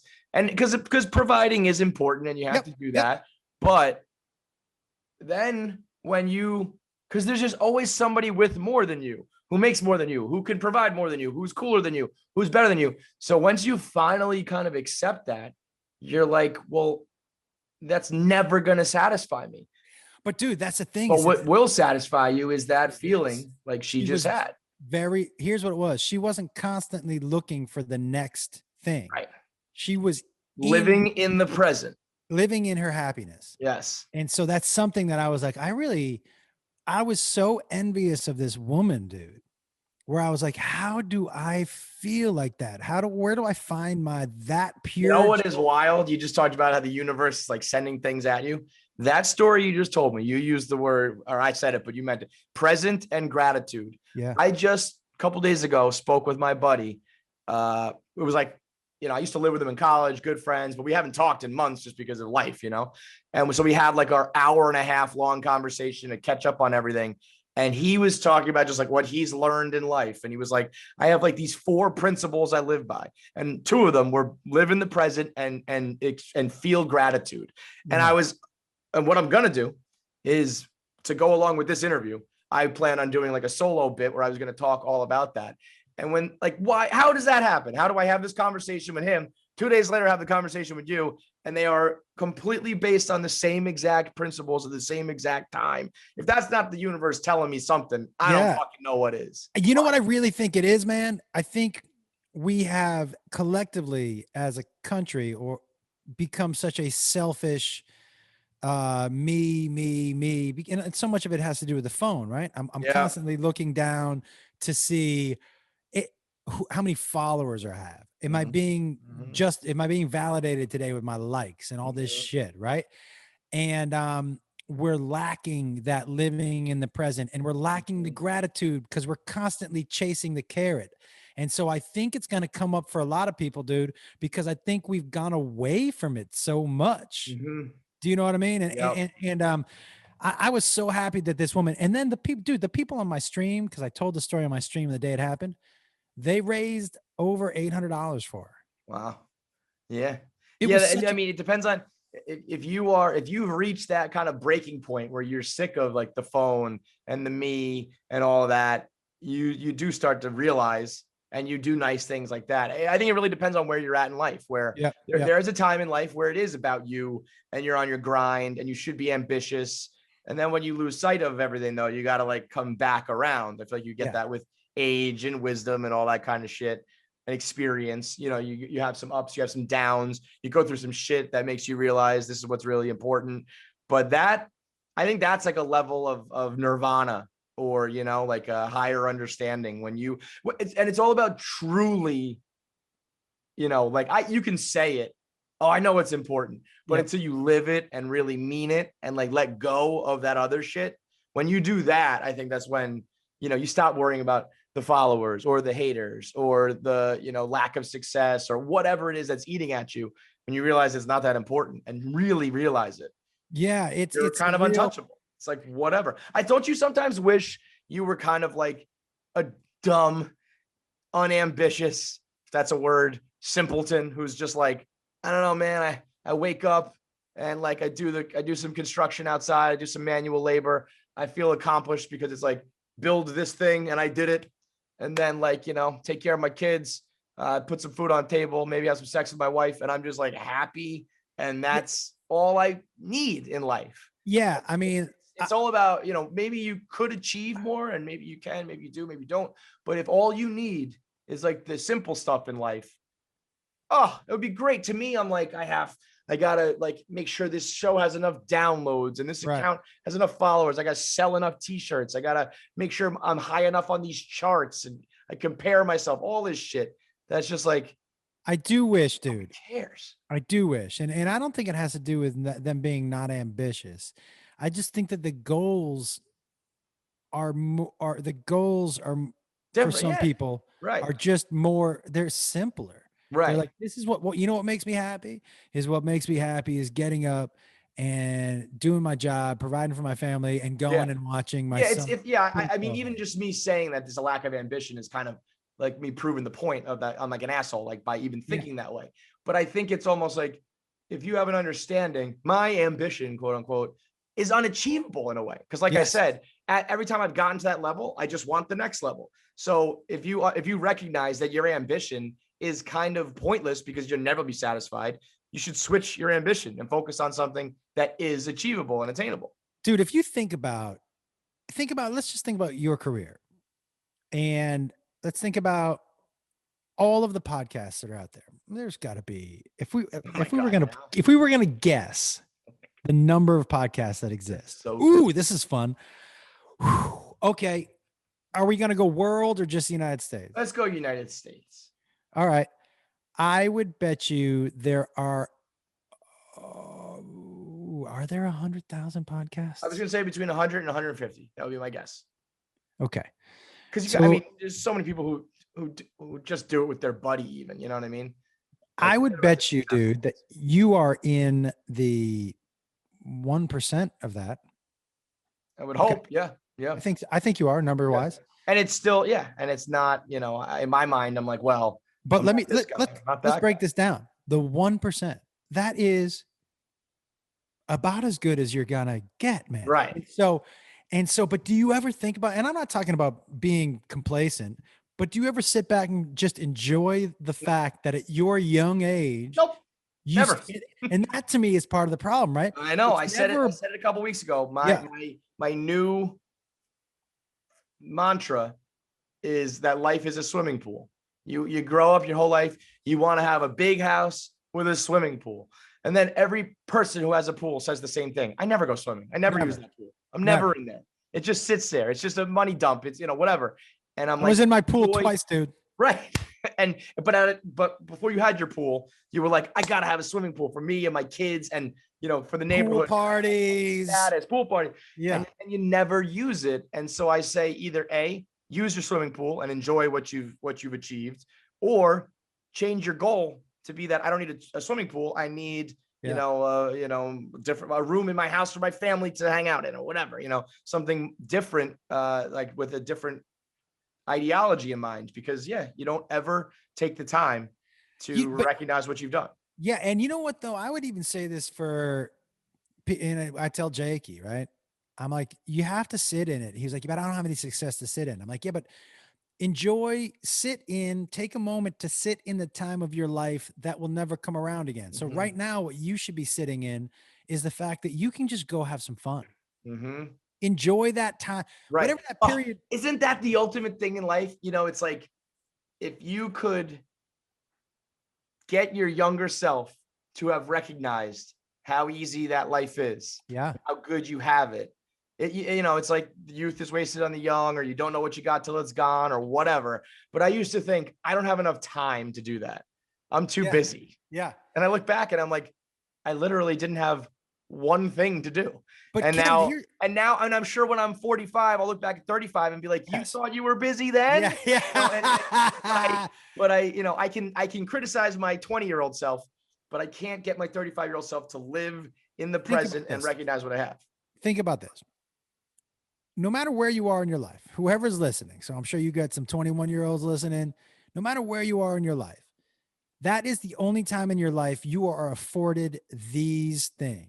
This is the only time in your life where you get to, whatever it is, whatever point in time in life you are, that doesn't mean stop working or stop the grind or, stop getting out there and fucking everybody you want to fuck, but appreciate that part. Yes. Because you will look back and be like, man, one part of my life, like when we did Chelsea, I guess I never realized that ride I was on. I wish I had sat and been like, this is fucking crazy. Awesome. Yeah. Like crazy. Amazing. Yes. But there's that point in time. But you're probably worried about, making sure it keeps going, or I got to make sure the next show's even better. Or, what if she's going to replace me with this other comic or whatever? It's like, but can you? Because like, I almost feel like if you were to rest on your laurels and try to just soak it in, maybe you would have been replaced by the next guy who's hungrier and funnier and better. Like the ability to maintain your ambition and your drive and your determination and your hunger while soaking it in. I don't know. Those feel like diametrically opposed in a way. The only thing I would tell you is this. I think the most successful people have balance. And right. But, hungry dogs, run faster sort of thing, where it's like, can you replicate? If you're going to soak it in and tell yourself, but I still have to work hard. Are you actually working hard? Because you're taking the time to soak it in. But what I mean by that is for some, like people like, if we use Chelsea as an example, I know how hard she works, but I also know that, every month or so, every couple months, she takes a week and goes skiing. Now, I'm not saying everybody can afford that, but you can take a day. Find your ski week. Find your version. That doesn't necessarily mean when you soak it in that you sit there and you jerk off to a picture of yourself. Right. You know what I mean? It's just, maybe that is your thing. I don't know. By the way, there was a friend of mine who, his wife liked to, they have pictures of themselves by the bed. Okay. And when she orgasmed, he was like, she likes to look at a picture of us. I'm like, what? And he's like, yeah. So she looks at a picture. I'm like, is it you two or just her or just you? And he was like, I don't know. It's so fucking weird. I'm like, yeah. I don't kink shame. Whatever, man. Man. By the way, this is the same guy that when his when his wife turned 40, he called me. For whatever reason, my friends think I'm good at knowing what to buy their wives for gifts. They're like, "You're good with gifts, dude." I'm like, "Am I? Is that what I'm known?" When? Yeah. Right. So my buddy was like, his wife, she turned 40. She had 4 kids. And he goes, "Hey, I got an idea for a gift, but I just want to run it by you." He goes, "I think she's going to like it." I go, "Okay." Here we go. And he goes, "What do you think about like a surprise vaginal rejuvenation?" I go, "No." Are you telling me as a present for your wife, you're going to surprise her by telling her you think she has a big pussy? Like, hey, old bitch, happy birthday. Here's a new pussy because your current one is old. Holy shit. Now, by the way, but I will say, sometimes the best gifts are just the things you need. Dude, when I get a pack of socks at Christmas, people think it's a bad gift. I really needed some new socks. I'm pretty grateful for that. Yeah, but that's not. Nobody's like, "Here's a bigger dick." You know what I mean? Like that. I mean, that's a gift for you, dude. That is not. And right. And if you do get her this new vagina, just know that you're never gonna see it. No, it's just the next. The next guy's gonna really get in on that. Yeah. here's a brand new body, plastic surgery, new pussy. Choom, see gone, you later. Gone. I don't think that might be the worst idea for a gift of all time. Can you think of a worse one? Maybe along the lines of what would be worse, the vagina rejuvenation or an anal bleaching? Well, anal bleaching, I think, is just natural. I think that I think it's quite literally the opposite of natural, Josh. I think what I mean, I think it's changing the natural color of your asshole. But what I mean is, like, nobody's asshole is completely clean. Everybody understands the functionality. And so you're basically saying, look, your asshole is just like everybody else, but let's clean it up a little bit. You know what I mean? I mean, let's throw in a trim in there too, just for shit. Spray paint. Yeah. If you don't want to bleach it, we can spray paint it. We can try a non-permanent color. What if someone got that gift for you? Or let's say, getting a bigger dick is kind of more far-fetched than this vagina rejuvenation. But if someone did get you a gift that was like, we're going to spruce up your dick and balls. Yep. We're going to clean up that whole area. And so that inherently is like, hey, this sucks. Yeah. You should get a better one. Yep. Would you be offended, or would you be like, thank you for like the honesty and giving me a way to fix it? You're not just telling me the bad news. You're telling me here's the bad news and here's the means to turn it into good news. Yeah, I got to tell you, I'm not a real sensitive dude. You're not going to hurt my feelings. And if I know I have a flaw and you're offering me a fix, I'm taking it. I'll take it. So, what I mean? I feel like I've gotten questions over the years, like, my girl, she doesn't like quite, trim and keep it tight the way I want to. So what do I do? How do I bring it up? And I feel like there's no easy way to say it, but however you do decide to bring it up, do it with also a gift card to like the waxing place or the spa or what. Here's the massage that also happens to have tacked on the Brazilian wax. So that you maybe get the hint, By the way, I think the way to go about it, you ready? Is to wait until they say something to you about something. Hey, you know what? If you wouldn't mind, like, I think it's better if like your fingernails are a little longer. Oh, cool. Hey, can you trim up your bush? Do you know what I mean? Like, I think I'll do that for you if you do that. Hey, while we're being critical of each other. Hey, do you mind putting your clothes in the hamper? No problem. Can you trim up your bush?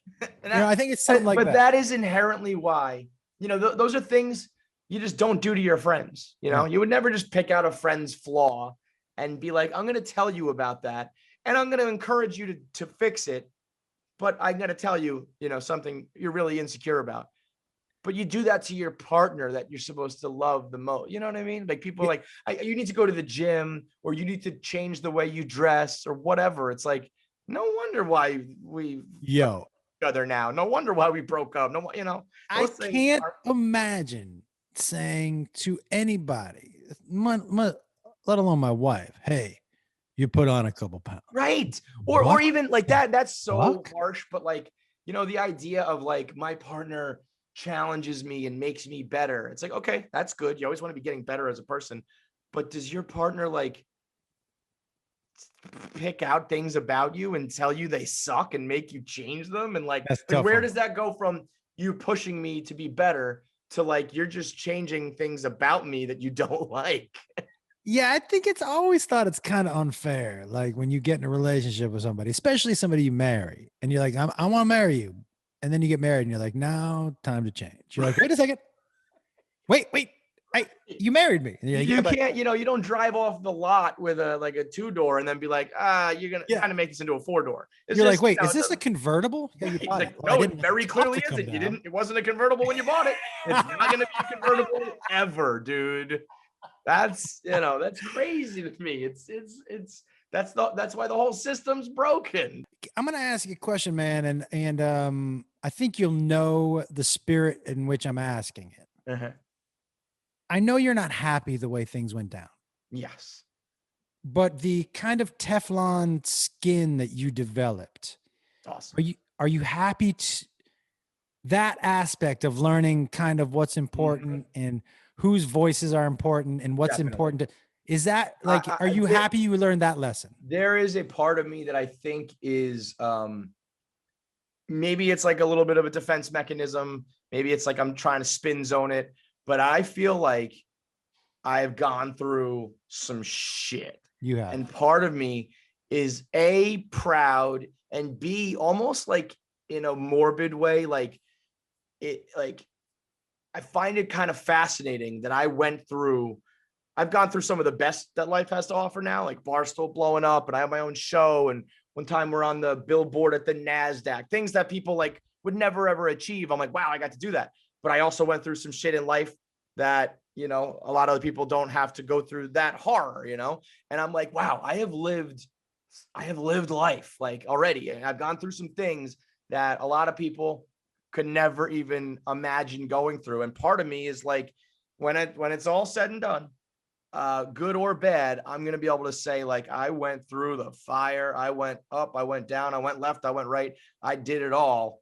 And I now like, I inherently, I don't even think about it, but I just know so much more about myself and life and like who I'm going to listen to, who I'm not going to listen to, what I put up with, what I don't put up with, what's good, and I'm still learning a lot of it. Like I'm doing therapy now where I'm like, oh, I used to think I knew what I was talking about. Now I don't, I think the biggest thing for me is learning that like, it's a little bit scary when you can't trust your own gut. I used to be pretty sure that I had the right like moral compass and the right constitution and the intelligence that whatever decision I made was probably, right. And now I'm like, I got that wrong and I got this wrong. And like, and then, now I'm learning like, well, is my gut pointing me in the right direction on this one? Maybe not. Maybe this is, so it's a little bit like harrowing when you have to be like, you don't know everything. You don't know, and as a matter of fact, you tend to maybe go the wrong direction, but I am, and then it trickles down to like, I don't give a fuck what I used to be upset if a hater didn't think I was funny. And now I'm like, oh, I don't, your opinion about my jokes is the furthest thing from what I care. That is good. Like to be able to leave that worry off your head. But you know what else I think is really important to learn is, you grow up with this really distinct view of right and wrong, good versus evil, right? And then you realize as you get older and you make decisions that aren't the best, that everybody is a different shade of gray. Absolutely. Life is gray, brother. Life is gray, man. Yes. You're a good person, right? You know who you are, but you also know that you made a choice that other people judged who you were because of this one choice you made. And I'm sure that has changed the way you judge people in turn, right? 1,000,000,000%. There were guys and people immediately that I was like, oh, because I know my full story, and I know there are times where I'm like, fuck everybody. I'm like justified in what I did. And then there are times where I'm like, no, you're never justified in that. Yeah. So like, shut the fuck up. But it depends on the mood I'm in that day, And what I'm thinking about, what I'm going through, what I'm applying it to. but there are definitely things now where I'm like, oh, I would have absolutely crushed that person in the past, or I did crush that person. And then I became that person. And I realized, there are some mitigating circumstances. There are some shades of gray. And yeah, I mean, and I really think it sucks because it kind of goes back to what I was saying about teaching yourself to, in the moment, recognize, what you have and all that. I think until you go through some real shit, yeah, you don't have that perspective. I talked to some of the people at Barstool who are still at the level where they do get affected by someone being like, that podcast wasn't funny, or I don't think you look good, or whatever. And I'm like, bro, when they start to talk shit about you for real and say some things about you and your family that are actually hurtful, that other shit won't even register on the Richter scale. But I also can't expect you to ever know that until, I hope you never have to go through that, but you got to realize that what's going on right now is just not important. You can't tell people you can't tell the high school senior, don't worry about midterms, dude. They don't matter in the grand scheme of life. Because in that moment, that test is the most important thing that's happening to them. 100%, man. How can you convey that without and get them to understand that? You can't really. That's why you got to just like live your life and go through it. Yeah, dude, there's no doubt about it. You even watch dudes like Logan Paul. Mm-hmm. Watching his transformation, even at such a young age, like he's a fucking adult now. I mean, you give me that age, that money, there's no chance I like. He's if I went through that struggle, I would have been like, fuck you guys. I'm just going to hang out in my mansion. I'm going to go back to the forest and I'm going to see more suicides and and he did it like so mature, so smart. He's making more money and more, he's more well-spoken and thoughtful. I'm like, that guy, I could not buy enough stock in Logan Paul. I mean, he is. If you had asked me 5 years ago, I'd have been like, fuck that. I did. 5 years ago, I did say, oh, Jake Paul. Logan Paul, follow him. Dude, I follow him on Instagram. I'm like, this kid gets it. Mm-hmm. He fucking gets it now. Mm-hmm. Like, yeah, I agree. Because he went through some shit. I wonder, had he not, if he would have just continued to be like fucking chicks and being a loudmouth and making money, because there's no reason to ever change. Right. But he had that reason. And he did like make the change. I also hate even saying this though, because I do hate when people say to me like, oh, like you've learned your lesson. Like you did something that like you really regret. You made a horrible choice. And I'm like, okay, relax. Like, I can say that. You not knowing the full, you can't say that. Yeah. But I hate even saying that to people like, and look how much better of a person they are. It's like, I don't think I'm a better person. I think I'm a more experienced person, but that's all you don't get to say that, fuck off. I'm the same person. I just know how to hide shit better than I did before. Amen, brother. Amen. Yeah, man, I gotta tell you this. In a weird way, I've learned more about myself over quarantine. Oh yeah. I've just spent more time being like, oh, this is who it is. Okay, this is who it is. Right. And happier for it, I think. And like and dude, this special that I'm doing this week, I am like, I'm so excited. I wouldn't have done this pre-quarantine, but really? In what regard? Like the way you're doing it, the material you're doing, what? This special, I was going through, when we're moving to Nashville, I was going through, a closet, and I found a copy of my very first comedy CD. And I was like, huh. And I only made like 20 of those. Mm-hmm. Like, let's listen. And the comedy was pretty bad, but the premises were good. So I was like, you know what I'm going to do? I'm going to rewrite this entire CD. Wow. So I didn't just punch it up. I rewrote the entire thing. And in the way of like same topics, subjects, premises, but different. God, it's funny that you say that with this whole universe sending things your way, because I literally just listened to an old podcast of mine where I said, these are the 4 things you need to do in your relationship to make it work. And they were just like so dumb and silly nonsense. I'm like, if I were to do that now and rewrite it, it would be so different and from a different perspective. So you the exact same, like, okay, here's a joke about dating your girlfriend and but here's my punchline now, sort of thing. That's exactly what it is. I've taken it on a different, and some premises I just left out, and some, honestly, like I looked over, I write a lot of jokes that never make it into my act because I'm like, it just doesn't fit. Mm-hmm. And I was like, I have all of these older bits that fit in with this new writing of this joke. It was so cool, man. I have been so excited because I don't know anybody else who's done it. Yeah, that sounds, so is there any, so for a new viewer, will it just be, this is just a set of comedy, but if you were to like listen to that and knew that, would you understand it more? Okay. Nobody will have heard this. You'll know. Nobody. Right. Nobody will you have should heard then, it. like, after you do it, why don't you release both or something?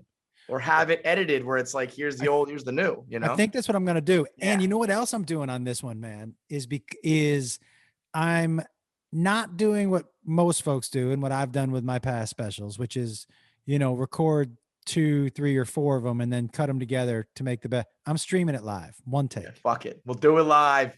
Fuck it. We'll do it live. Fuck it. We'll do it live. That's the motto, dude. I love, our show isn't technically live, but we don't ever edit anything out of it. So every episode is just like, it is what it is. And I think when you do it that way and you just get used to it that way and you're just like, fuck. I love it, dude. I'm just trying to do things differently. Like a couple of years back, I released that special on YouTube, right? Mm-hmm. Which was huge, kind of new and back then. And how many guys are doing that now? You know what I mean? The amount of people who were like, I didn't get a look from this streaming service to that one, so I'm just going to release it myself. Like, yeah, your boy was doing that years ago. Think about this now. This is how I'm going to try to change it this time, which is I don't have a streaming service. I'm selling these tickets on my own. So nobody's dictating to me what my worth is. Mm-hmm. My hustle and the amount of tickets that I sell tells me my worth. Right. So if I can set this up, those streaming services, I may not need them at all. Period. Yeah. In the future. Like like if I sell a certain amount of tickets, who knows how many Schultz or Segura or one of these dudes could sell at $10 each if they're selling 60,000 tickets, 70,000 tickets. And now what's Netflix doing now? Right. Do you know what I mean? Yes. And so I'm really trying to put the power back in the hand of the artist with this stream. Is that like, does Netflix usually give people a flat fee? Yeah. So, you could, they decide that your worth is relatively this. If you underperform, they lose. If you overperform and you were worth double that, you technically lose. Right. But this is, like you said, it's going to be spot on what the proof is in the pudding. The proof is in the pudding. And it also puts the power back in. So for people like Chappelle or Rogan or Burt, Netflix is the way. They back up the truck. Fucking done. Yeah. Yeah. But for a lot of people who get buried, what they're doing is they're going, okay, I hope this sells tickets for me. Mm-hmm. My theory is that like, I have my fan base and I want more new people, obviously, but like, I want to play to my fan base. I want to play to my. And I think people like us who kind of have a cult in a way, the way to like lean into that is not to just go to the Netflix. It's like, my people will pay XYZ dollars for me every time. So let me, utilize that in a way, because you've built up enough equity with this cult of people. For me, it's also about leaning into those people. I like, the people that are on my streams and stuff. I really like rewarding them. Yeah, if you do a Netflix special, you're trying to perform for the country. It's like I like rewarding them. My own inside jokes. I'm gonna have the shit that they know. They're the ones paying the money for the ticket. So 100%. I'm gonna do what I do best. That's the way to go. I'm all about rewarding. Why spend out 30 years now building that audience and then make a product that caters to not them? That's crazy. Listen, for me, it's all about. It's a relationship, man. And so I appreciate the people that do follow me, and I want to show them that that they appreciate me, that I appreciate them. Like all the stuff that I showed you earlier that I give away. I bet you between shipping and the things that I buy, it's not cheap every month. No, sure. That I ship out. that's like that's like reinvesting into your, you're not just, that's not a sunk cost. No, it's me saying thank you to them. Like I'm for tuning in and being part of the crew, And so that's what I've really tried to do with this too. Like, I'm not going to go out and try to court, Jimmy Kimmel's people. Those aren't my people. They haven't been following me. Especially in comedy, man. Like, I understand when you get a look to do SNL or something like that, you got to like tone or a set on the late night show, you got to tone it down. And there are certain things where you got to cater a little bit, but to like go not do a set on mushrooms and assholes like we just did. Why do that? No. And so this special, man, is, and people who follow me have been hearing me talk about it for the last couple of months, because I just found the CD a couple months ago. And so, but they've been hearing me talk about it for a couple months. And man, I'm so excited for this. One of the reasons I'm excited, dude, is you know me well enough. I like live shit. I like the feeling of walking on the tightrope, and this could go terribly wrong. Yeah, but you know what? Like, if there's one person I know, like I feel like you're ready for it to go bad. Like, I am. You would just be like, oh shit. So I'm gonna like pop another cap, smoke another J, and now my special is gonna be about bombing my special. Let's fucking go. And then all of a sudden I'd be like, what are we doing, everybody? And you know what? They'd probably like that better. Like I feel like my fans, your fans, if they could be like, oh, I was at the show where he like totally fucked up and then pivoted, and we ended up doing audience Q&A the whole time because because that's the memorable one. The good set is like, all right, I saw a good comedy show. But the audience who saw Josh, like, bomb and bring out a family member and do who knows, because you just started to improv, that's the beautiful feeling. I remember I was there early on with Barstool, and then, like dipped down with everything that happened. I'm kind of working my way back. There's a level where you feel like bulletproof, where it's like, no matter what I do, they're going to like it. I think it's good, well done, or like you could fuck up the joke, or man, that was a train wreck, but they'll be like, it was memorable, and I'm telling my friends about it, and still an experience they enjoy. And when you get to that level where it's just like, I can say whatever, do whatever, because I can always make it into something, then that's it. And you can't fail, That's it. It's a beautiful feeling when you reach that. And I feel like, you've done it better than like anybody I know over the years. So the special is Thursday. So tomorrow. Yeah. March 4th, 8:00 Central, comedianjoshwolf.com for the tickets. And even if you can't watch it live on Thursday, you'll have the link for a week. Beautiful. And so you can check it out as much as you want. And I'm gonna fuck about. I'm also going to. There were a bunch of jokes on the CD that would have got me canceled today. Mm-hmm. I'm telling him, but then I'm gonna tell them. I'm gonna tell it again how I would tell it now. 20. Okay, so you get like the. I'm gonna do some growth. Yeah. I'm gonna do some comedy nerd shit too. It's gonna be, dude. It's gonna be completely different than anything anyone's ever done. I'm super excited for it. Awesome, man. I mean, I love it. You are. You're the closest thing I got to like a mentor in this business, and it's because of shit like this. So congrats on doing it. And you are, somebody said to me the other day, it was like the nicest compliment I ever got. He was talking about the videos I do on 1 Minute Man and all the shit I do. And he was like, you're the blueprint for like this Barstool shit. And I was like, oh, that's a fucking dope nickname. I was like, I need people to say that more about me. Yeah. But I think of what I do, you're like the blueprint for me, where it's like, here's the way to make it last. Here's how to have longevity. Here's how to do it your way. So you're the blueprint, man. Keep it up, because I need to follow.